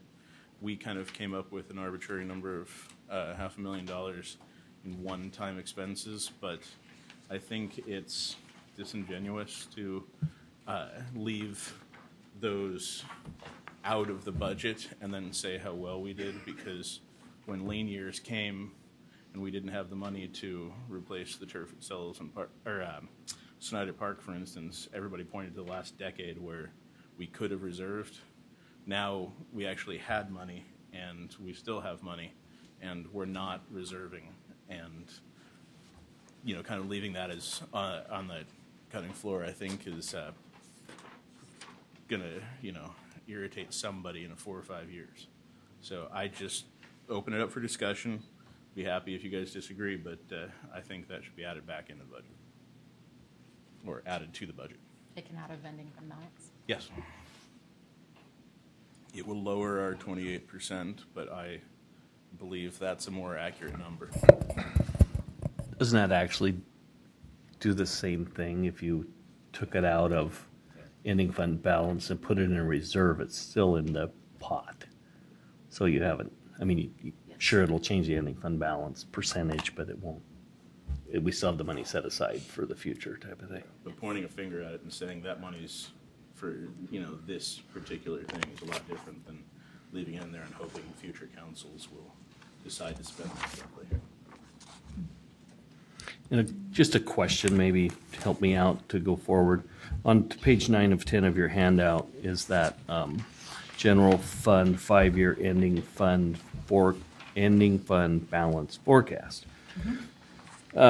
which has a decreasing ending fund balance projection, but it's still wonderful.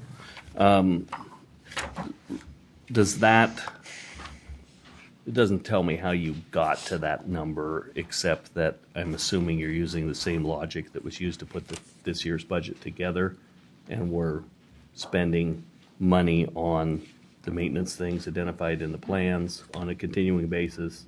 Yes. So this is the first through 5 years of a new way of doing business, actually. Yes. Because you're. And in the out years, I did include whatever needed to go, cash to go into the reserve. I did also include that. So we've actually, although it's kind of like a big deal this year that we're spending that $500,000 for more of a reserve, or in the future we're continuing to spend the amounts in the plans. Yes. For maintenance. For maintenance. So it's not the same way we did it last year. So I wouldn't expect our the ending fund balance to grow unless we came up with a whole lot more money, because we're doing things different. So when I look back to page 7 of the budget message, and it says our ending fund balance has increased annually for the past 7 years.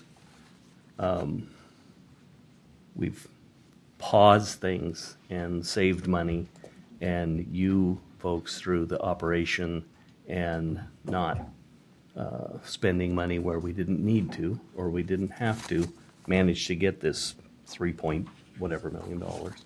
And now we're beginning to spend some of it. So I'm quite comfortable with continuing in the way that this committee had hoped or planned or thought about doing for the last 7 years to finally get to where we are. I'm perfectly happy to just continue in that vein.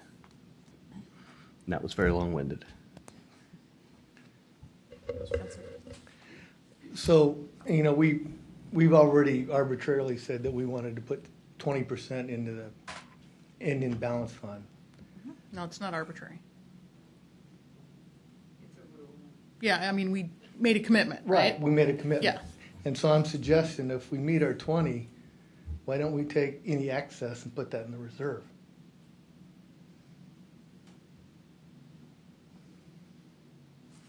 That will, oops, sorry. That will exceed our need. Exceed the need for those Change the maintenance balance. plans? Well, I would rather see an excess than, not having any money at all. Maybe we don't put, let's say we do 28%, maybe we don't put 8% in there. Maybe we put half of it. We can look at what changing that amount would do. So like if the turf fields came up, we'd have it in there already. I agree with that. That's going to get you more bang for your buck. No offense, and we'll look at the 1% cut there, but 32,000 versus a significant amount, which is I think what you're saying is we need to prepare for the future. I mean, that's your, right. It one of your seems like messages we're all spending along. more because we think we're going to have more, and it just, I see we do need to make some, especially some staff increases, like with the community center and like that. And one's grant funded, so that's not an issue for us. But next year it's not going to be grant funded, so you're going to have to figure that one in if you want the planner there's a lot of things, and I noticed the intergovernmental fund is kind of shrinking a little bit too. We're getting less and less, aren't we? It appears from outside funding sources. So it fluctuates from year to year depending on what grants we receive. right, but they are shrinking. I mean, grants are going to be shrinking every year. But I agree with Bill. I think that's a good idea, and I still like the 1%. That's an extra $32,000. What do we gain or lose by having 28% vice 20? I mean, is there any? I mean, it almost seems dumb not to do this. You know, The bond rating changes. Is the bond rating a big thing here? Not right now. We're not looking at going out for new debt anyway, so it's not as Yeah, but I mean, pressing of an issue. If we said, you know, like Tim said, if we went down to 20% and just flatlined it across at 20%, put the rest in reserves, would that hurt us in the out year with bond rating, or could it? No, it would not hurt us in the out years. I guess I'm struggling with, we put plans together that we have evaluated what our needs are over the next 10 plus years to maintain our facilities, our fleet, equipment, and parks. And we've put a schedule together of how much money either needs to be spent or put away each year to maintain that over that period of time. And with the exception of the cash that we're not putting away, we've met that this year, what that total is. So if we put the additional 145 of cash into that reserve, we met the need for this year.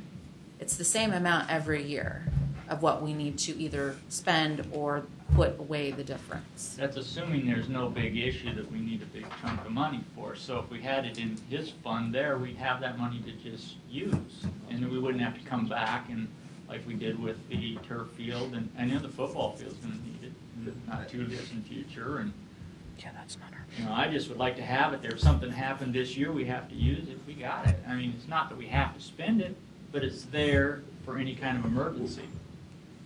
Can I chime in real quick? Sure.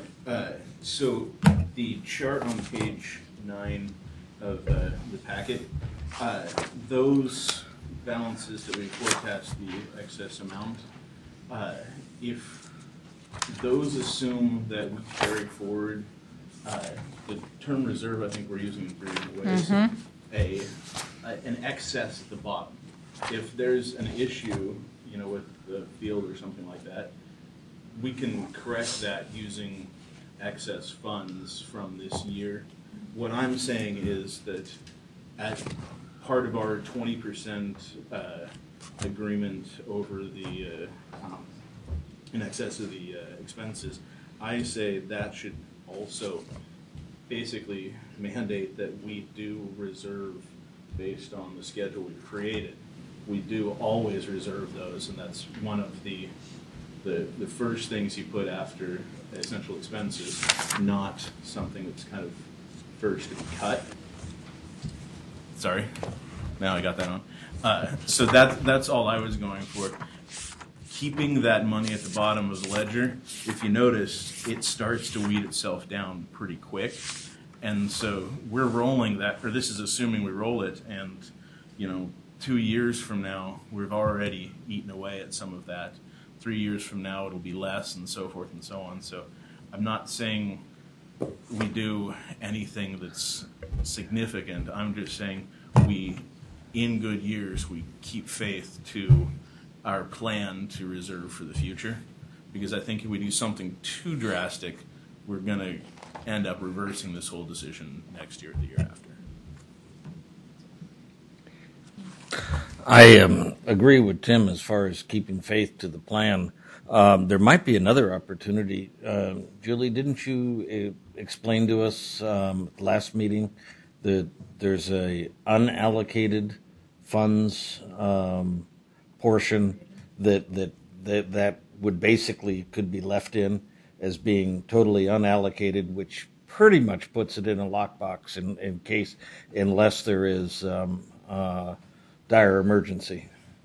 So that might be the idea, is to continue to fund the plan as far as the replacement, but put that remaining funds in an unallocated box, so to speak, that could be used, but with effort. Well, isn't that kind of what you were saying, though, Bill? Yeah, I mean, we see an excess right now. I and just out like for to the- leave it at 20% forever, and then we never touch that 20%.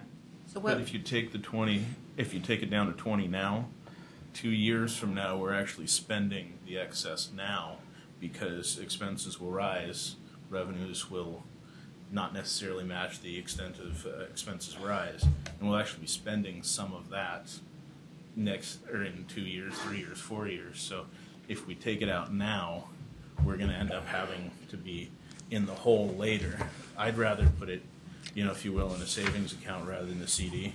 And don't get me wrong, I have great distrust for all the city council members to vote and spend this. I personally, though, don't think we should create a situation 2 years down the road where we have to do something drastic. And I think if we just drop all that cash out right now and stick it aside, the more constraints we put on it, the more we're going to have to do something creative to get the money. I'd rather force a supplemental budget and to use that money than to do anything more drastic than that. So you're saying the 28 will go maybe to 24 next year and all? Yeah. No, because you'd make it a requirement that the budget people give us a 20%, and that's what they'd have to do. No, and I think that'll happen, but I think the rate expenses grow versus the amount of fat you can cut, those lines will never, be parallel. So I think the reserves we have right now are sufficient. As the expenses grow, as the revenues grow, that percentage will decrease just as the revenues grow and expenses grow. And so we shouldn't try to tie it up too much. But that said, we should allocate, based on staff's plan, we should allocate the appropriate amount to that plan. And if you want some excess allocated, make that a line item. But make sure that when we do that, we're going to do it every year from now on, rather than just willy-nilly picking a number and saying, we'll just stick this aside because that's going to end up hurting us later. And that's kind of what happened a handful of years ago, where when we started getting creative, we have to unwind that as we go. So I all for preventing people from spending money. I just don't want to cause more trouble than it's worth. So can I clarify a couple things?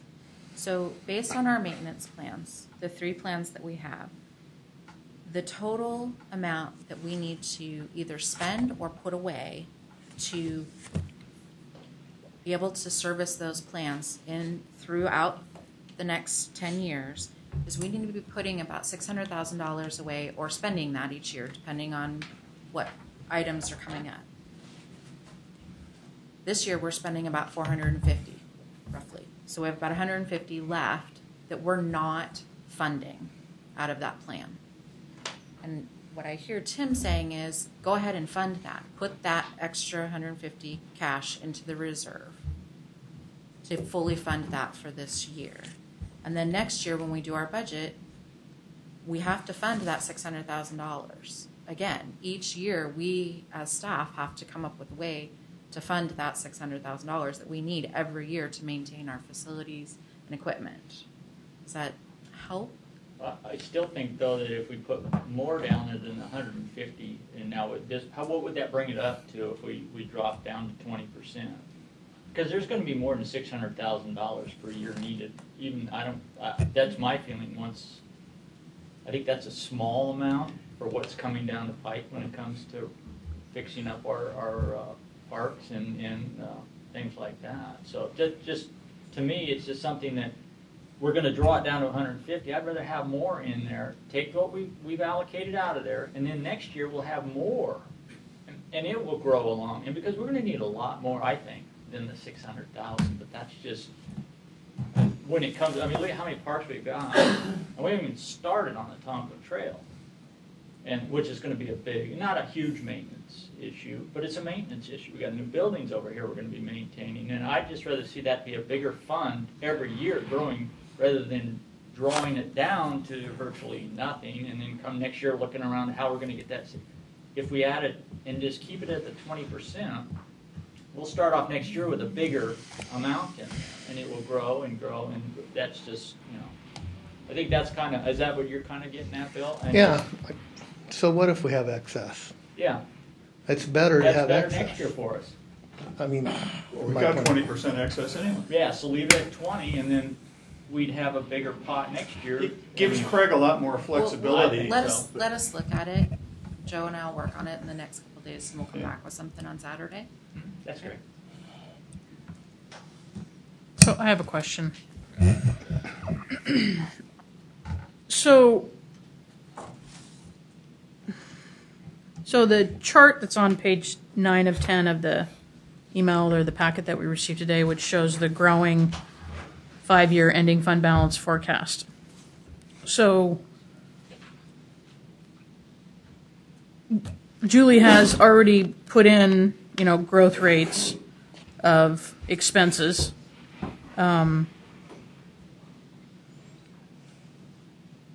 So where would the maintenance system forecast that Craig put together, where is that in that assumption? It's already built in because it's in the base year. Okay, and so if you're saying we need to set aside $600,000, that's an average over the next 10 years? And did you increase that a little bit every year, or you just did a straight 600? We just did a straight. We took the total and divided it by 10. Okay. So what some of the members of the budget committee have proposed is take, so we have 28% in general fund contingency, right? And they want to take that 8% down and allocate it to public works, or they want to take it into an account like Neil suggested, which is you could only get to it if you had a major disaster, sinkhole. So, if you have a broken play structure, that's not considered a natural disaster, or if you need to replace the turf infield at the baseball complex, that's not a natural disaster. So is that what you, because that's what I'm hearing, was that they want to take that 8% and lock it away and wait for Monroe, Oklahoma event. Is that what you're all saying? Okay, because that's what Neil implied, is that you take that 8% and you set it aside. And my concern is that, like Chair Karkin said, I think we're using the term reserve differently, or it maybe means something different to potentially everybody at the table. Because I was sort of waiting for everybody to try to explain, and that's what I'm hearing, and that's not what I want to advocate for at all. So I don't know if staff has the direction that they need to try to come up with a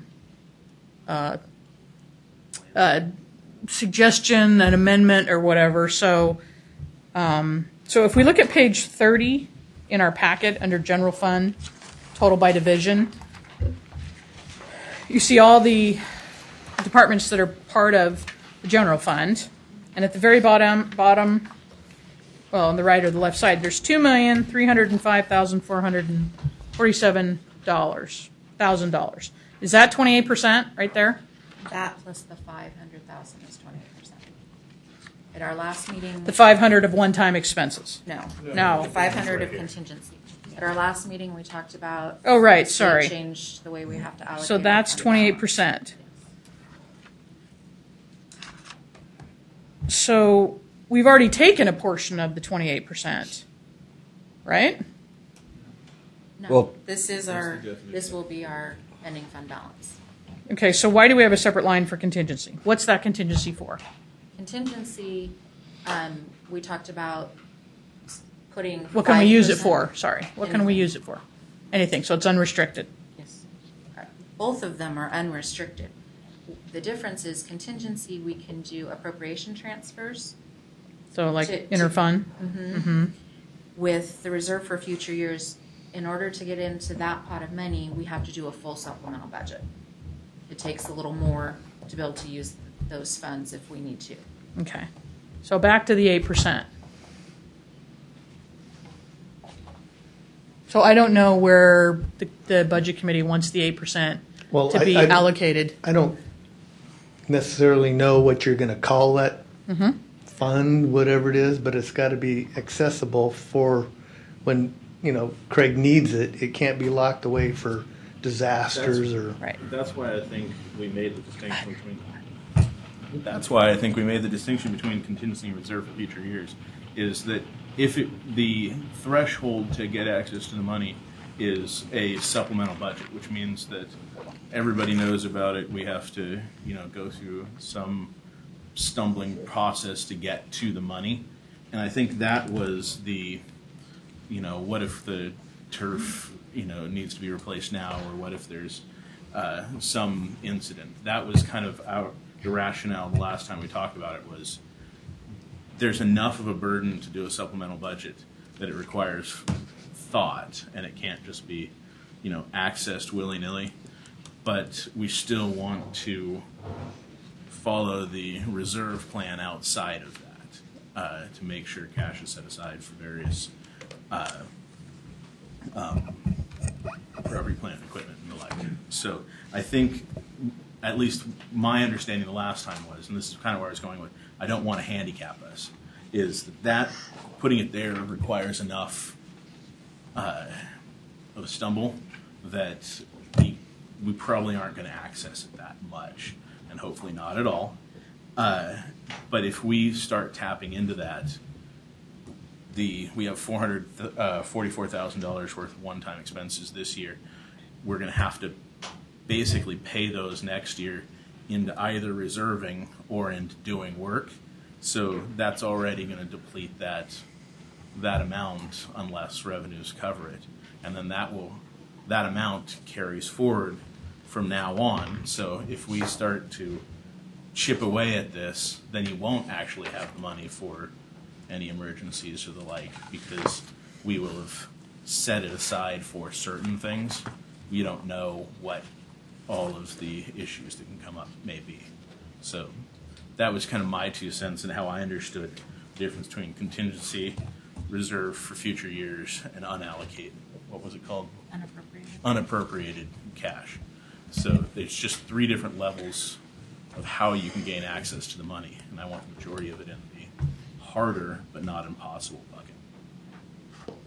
And I would second that myself. So I don't. The only reason I don't like that is I don't like supplemental budgets, for one thing. They're a pain in the neck. That's the idea. And we wouldn't, as a council, I don't believe, spend the money willy-nilly, but it would be there available for us to use without having to go through a supplemental budget. And every year it should increase. I think that 28% is just kind of like a feel-good thing. Yeah, we've got 28% excess budget. But does that meet our needs for the future, where what we're, looking into the future, we can't tell. But I think that if we did have a bigger part down there that we could use if necessary, because we've got some big plans coming up here, and it wouldn't be something that we would just, like you say, willy-nilly. It's something that we would use only if necessary, but it would increase every year so that we'd have to keep the 20% because that's what the council's direction is. But it would allow us, for any kind of major incident that occurred, say a wall split in the Y or something like that, that we wouldn't have to go through the whole supplemental process. And I trust our department heads enough that they would know that's not spending money that they can use. It's only in there for future uses for the parks or whatever necessary. I think I understand. Oh, I'm sorry. Sorry, I think what I would like to see is to meet somewhere in the middle. I would like to see, we have our base reserve that is, you do need to have a supplemental budget. And then I would like to see if there is excess in addition, a certain percentage goes to where it's a little bit more easily accessible, and then some of it goes into the supplemental, because I still want there to be some sort of constraint or oversight to to protect spend. And I'm not saying that, to echo the words of whoever said it, spending willy-nilly, I don't think that that's what, I don't think anybody is questioning anybody's integrity or spend, but everybody has things that are near and dear to their heart on how we spend. And I think that I would feel more comfortable if there's a little bit more oversight in terms of a little bit more of a process to recognize some of that savings. I'm all for spending some of the savings, but I'd like to pocket some of the savings so we don't find ourselves in that position when we had that very difficult budget meeting that we were here till 11 o'clock at night talking about, you guys, we're in the red in 2 years, what are we going to do? I know I don't certainly want to have to go through that again. That would be my comfort level. I think I understand where all of you are coming from, and I think that Joe and I and Craig can work on this in the next couple days and come back with some ideas for you on Saturday. We may have a couple different proposals and Sure. see what works. Councilor Henderson, do you have another question? I was just going to say that I think we all have to keep in mind that as we look at these percentages, the dollars in total are increasing because you're talking about percentage of an increasing budget. Mm-hmm. So it isn't like it's static and it's gone down from 28 to 26 to 24 because 24% of the budget may be even greater than 26 was, the year before. So I think that's an important part to keep in mind. Thank you. Yeah, you just stole my Thunder. what I couldn't seem to put into words. I guess the thing I want to say, and thank you, Yvonne, was the general fund 5-year ending fund balance forecast didn't happen by chance. There was a time period in 2008, 8 or 9, I can't remember, when we sold the cannery property. The URA, the city bought it, the URA bought it for $3.2 million, and that went into general fund, and we used that to survive the recession. That's not what's happening here. That was a one-time occurrence. And so I understand where everybody's coming from, and I like Kim's suggestion of somewhere meeting in the middle, but I guess, in my opinion, I think 28% is pretty darn good. I don't know how many other municipalities have a 28% contingency in their general fund and that kind of buffer, and that general fund buffer is growing every year, and that's not haphazard. That's a function of good oversight.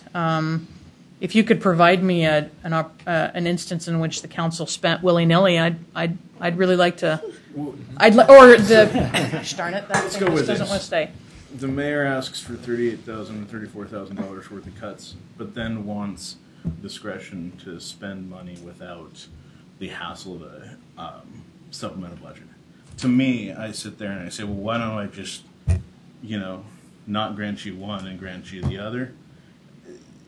We're talking out of both sides of our mouth. I'd prefer to not necessarily hamstring future councils, but put enough of a burden on future councils because, again, councils are made of people and they will change over time. I don't want to set policies now that, when they reverberate years from now, will create problems. So willy-nilly may be a little bit of a flippant comment, but more to the point, when you start talking about little things add up. And so if we're starting to attack all the little sub-departments of the budget, but then leaving a pot open, and I can guarantee you if you set aside somewhere in the middle, that will at one point be called the slush fund. I can almost guarantee you that. So I just prefer to have funds labeled and dedicated so that way future councils understand our intent when the money was set aside, or when we had excess, then we spent the time to talk about it and label it, that future councils don't go just arbitrarily and borrow that money because we are sacrificing something to reserve money for a police car 8 years from now. Now, it may be a small amount, but that is a sacrifice now, and I don't want that burden we bear now to come due at a later council. That's all. And again, if anybody took offense to willy-nilly No, tracked it, I didn't.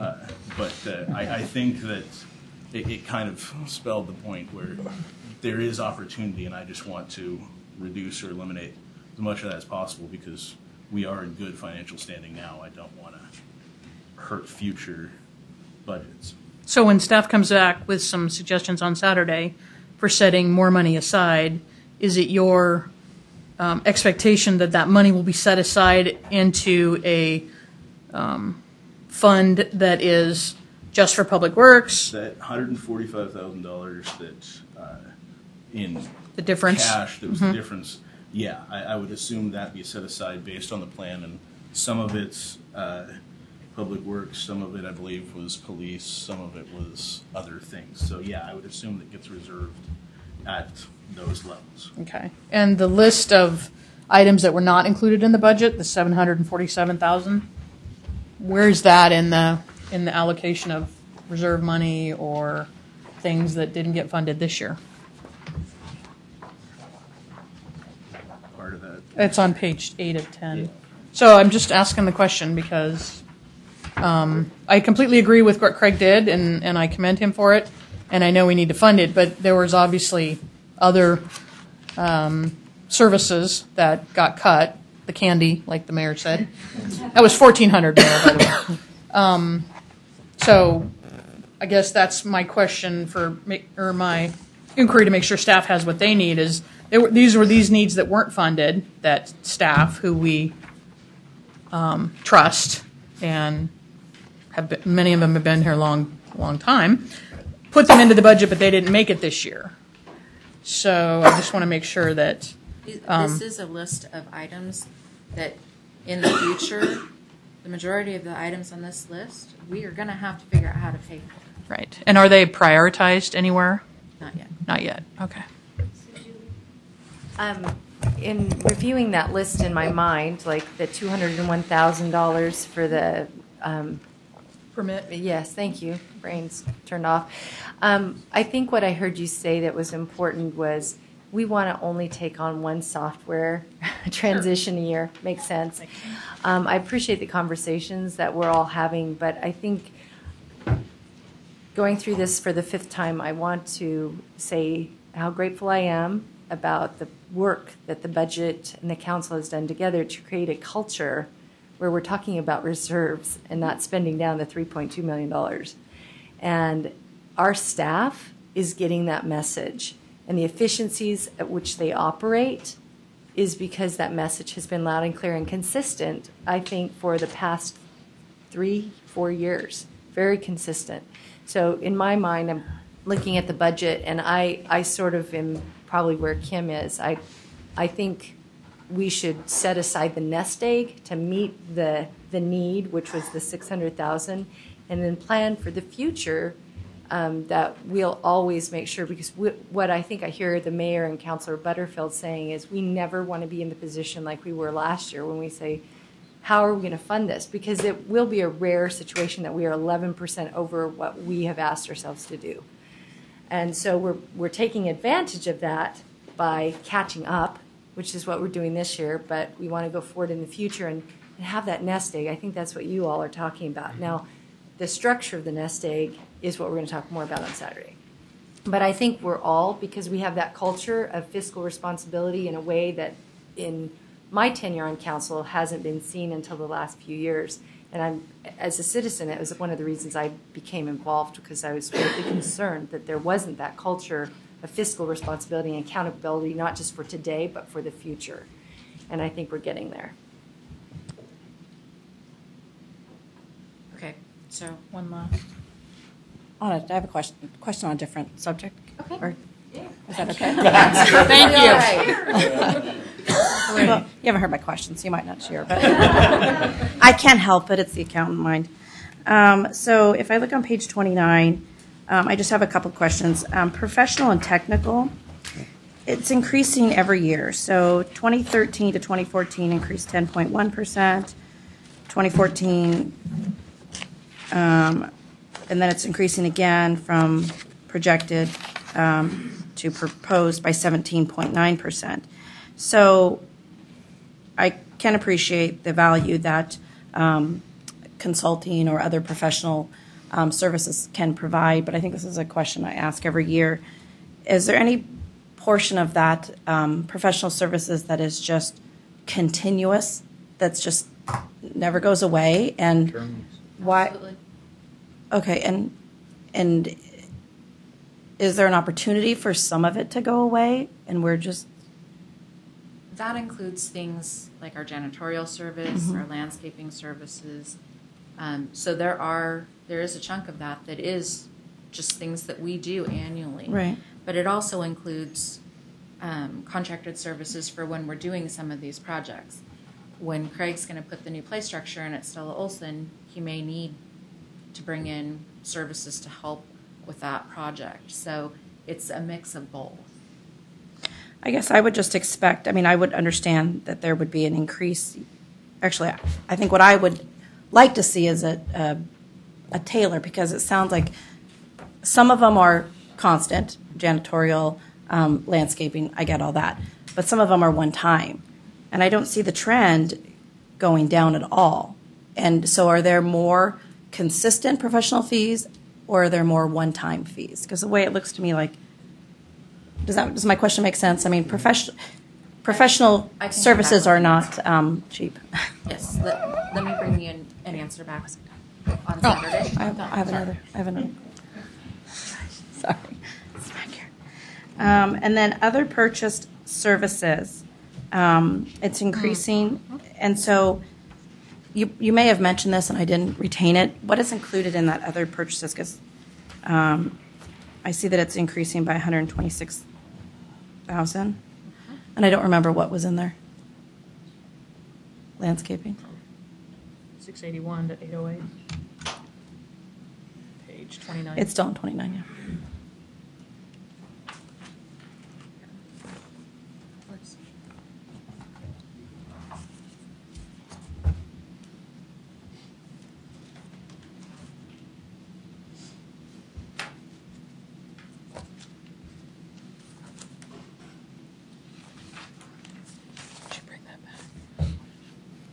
You can get back to me. You don't have to answer it right now. But that's just one of my questions, because it's increasing 18.6%. And I'll get back to you then. thank you. Part of your question there on that professional technical line, why this year we're $153,000 over budget. I didn't hear that specifically, but. Was that are you asking if that was my question? Well, was that part of your question? No, my question is, why is it continuing to increase year over year? Yeah, I caught that part, but Yeah. it was part, well, okay, if it wasn't part of your question, I'd like added to Kim's question, why in the 2013-14 budget, why are we like 150, almost $5,000 over? Legal expenses. Oh, maybe on Saturday we have any kind of detail in. We talked about this at the last budget committee meeting, that we'll probably be coming forward with a supplemental in June, because at this point we have about $100,000 extra in legal expenses from what we budgeted. So that's a big chunk of that dollar amount right there. Can I add to your list? So the items that Kim just brought up on page 30, you have $470,000 in administrative professional. I'd like to know what's in that number on Saturday. And 300. I mean, just that portion that adds up to 3.6. I'm sorry, I'm not following you. Okay, so under general fund total by division, down under uses, professional and technical services, $471,650 for just administration. I'd like to know what's in that, as far as, a 4 or 5, item breakdown or something. Thank you.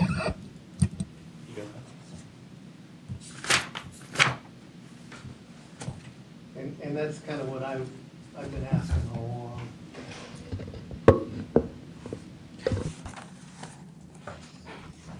Bring on the new software.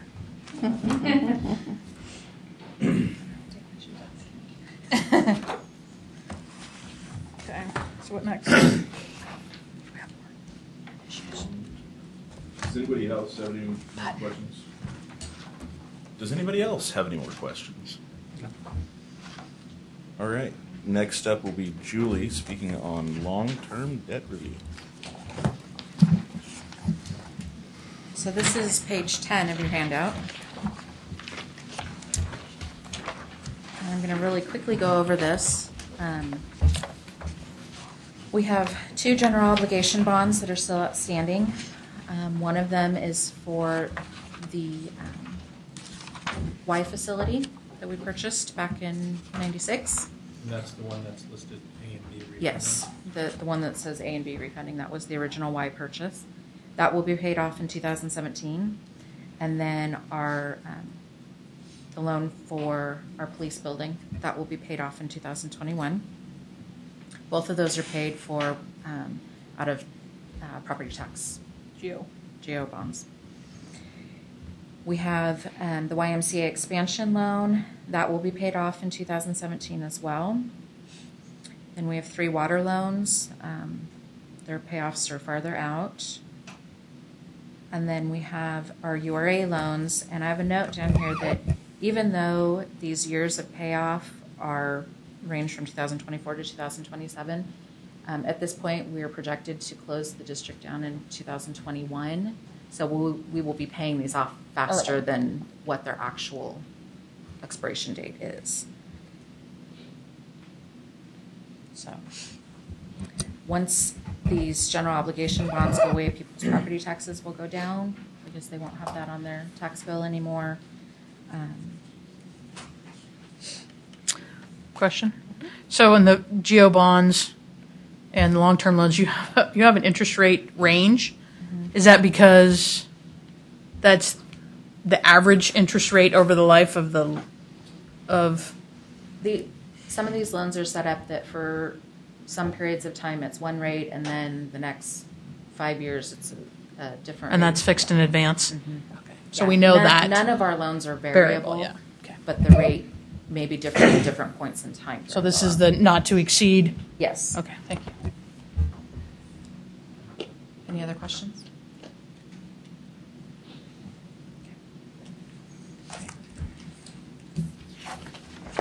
Okay. Next, we will have a public hearing on the state revenue sharing. The purpose of this hearing is to provide the public with an opportunity to submit testimony concerning the possible uses of state revenue sharing funds for fiscal year 2014-2015. The order of business we will follow in conducting these hearings will be we'll receive public testimony. We will have questions from the committee. The hearing will then be closed and no further testimony will be received. We'll have discussion by the committee. So now any interested person may present testimony. If you wish to speak, please fill out one of the testimony forms and submit them to the budget officer. The committee chair, that would be me, will recognize those persons wishing to speak, and any questions should be addressed through the committee chair. When you come to the microphone, please state your name, city of residence. For the record, as this hearing will be recorded, please speak clearly into the microphone. And also, please limit your testimony to 4 minutes. Anybody have any testimony? Come on, Gene. All right. Well, one of you, Gene right or Gene left. I'll wait for the next one. Very well. What was that? All right. We will now close public testimony, and no further testimony will be received. Any discussion among the committee as to the use of state funds? Where is it in the budget? Under It's in intergovernmental various places. Yes, it's in Okay. intergovernmental, but it's in multiple funds. So because some of it is highway funds, some of it is. and the total amount is about 200 and some. No. It's 400 and some.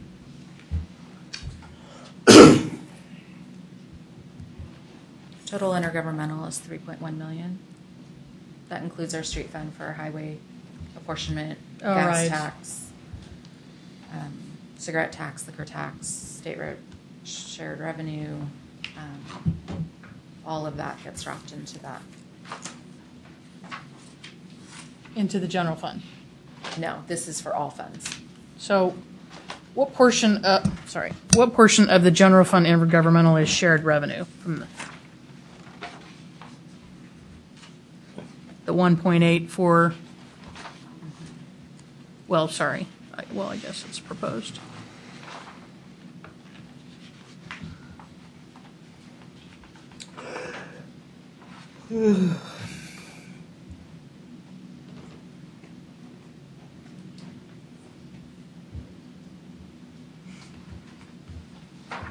About 400,000. Okay.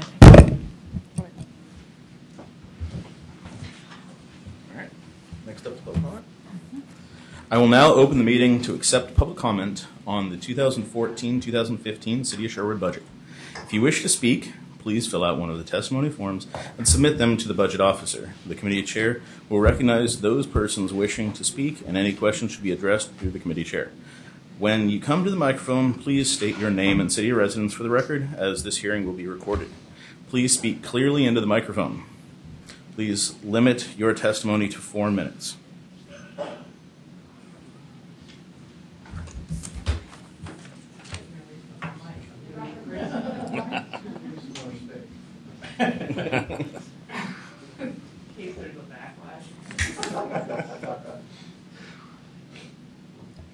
Yes.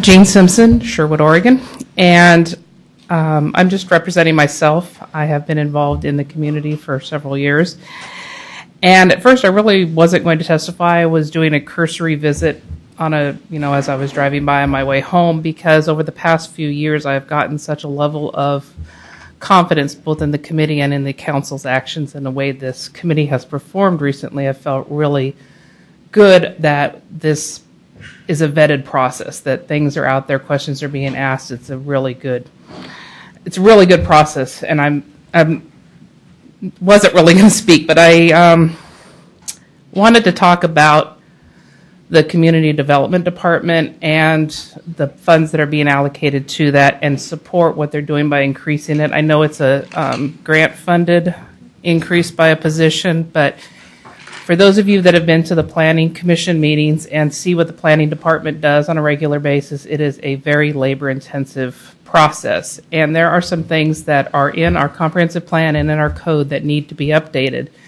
Planning Commission can't direct itself, and when things come forward, we look towards the comprehensive plan, and we're doing the TSP update, and we're looking towards the Brookman Road plan that needs to be updated. And these are things that the council and the budget committee need to assign money to, so that we can update our plan, so that when decisions are made for long-term goals, projects, they're there. And I think that starts with a community vision, and that's a project that we need to look at as a community to update the comprehensive plan and see where the new 13,000 people that are living here want the community to look like. If you come to a Planning Commission hearing, there are 3 people in the audience and 7 commissioners looking, going, really want more people to reach out so that they come and we can hear what's being said. The Archer's going from 12 editions to 6 editions.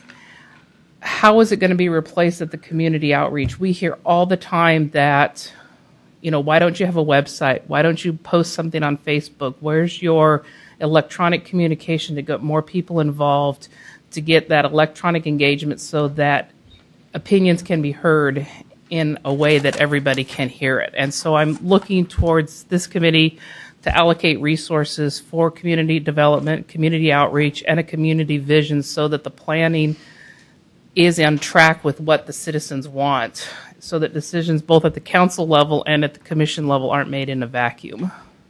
And again, this is just my personal opinion. It's not representative of any other board or commission. It's just my opinion that I see a need in the community to have a community vision, which is the comprehensive plan. And as far as reserves go, as the TSP goes through the process, there are a lot of projects that are not funded on our roads.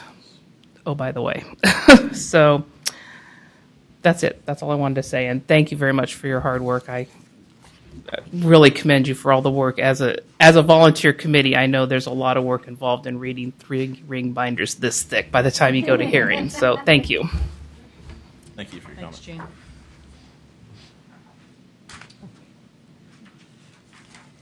Gene. Gene? So since our timer's not working, I'm using my handy Apple phone. So I'll start. Go for 4 minutes. So. Yeah, right way. Eugene Stewart, I'm a property owner in Sherwood. I live outside the city limits. I've lived in the area since 1945. One of the things that's kind of dear to my heart right now is the senior center. I'm glad to hear that you're making maintenance programs or plans, what needs to be done, but I've seen things up at the senior center. I'm a little leery whether they're in the budget or not. The roof, I don't know how old it is, but they had a leak in it on one side, and it leaked into a part of the new section that they remodeled. You now have a wall that's probably got mold growing behind it. Hopefully they'll get in there and get that taken care of. But the main culprit seems to be a vent pipe going through the roof, and I've had it happen on my own roof. You have a rubber gasket, the sun dries it out, cracks it, and it leaks. I mean, it was so bad that Teresa could feel the water in the wall there. So something needs to be done, and don't let it probably should have been opened up right away to dry out. The gutters leak. The roof appears that part of it is they're starting to curl now. That's a sign the roof is going bad. The heating and air conditioning unit that's been in there since the building was built is the last time a repairman was out, he said he could not get parts for that unit anymore. So there is, a couple $100,000 real quick. And if it pops up, hopefully, I don't know, you can't see, but as you get in, I think you need more line items on a lot of things so people can see, especially, I back up what Gene was saying, you need better communications. We're in this age of computers, and why are we not using it better to communicate? I know people are busy, but we need to find a way to get them involved. That's part of the citizenship. We don't see it taught in school hardly anymore. We need to maybe encourage that, get people involved, but they need to come down. It's just like, why not, before these budget committees, at least try to go out into the community, maybe base it at local schools for the people who live around it. Hold meetings, invite people out. Maybe you only get a few, but when you get a hot topic, maybe you get enough. Let them know we need to educate them how to become involved and active. And I think they would. But so often they come down and just like here, I mean, you give a person 4 minutes. Or at a planning commission meeting, 4 minutes. City council, you can't really lay out everything. And if you took 8 or 10 hours to come up with something and you give it, the chances are, or the feeling is that it's not read. And you don't get, or if you do make comments, you never get any answers back as to why your point of view was not accepted. I've asked it, just like what's in the budget for the citizen involvement program that's required by Goal 1 in the state planning? Where is it in your budget? How much are you spending for citizen involvement program? It's required by the state of Oregon. Do we have anything in there? I don't know. That's one question I would come up.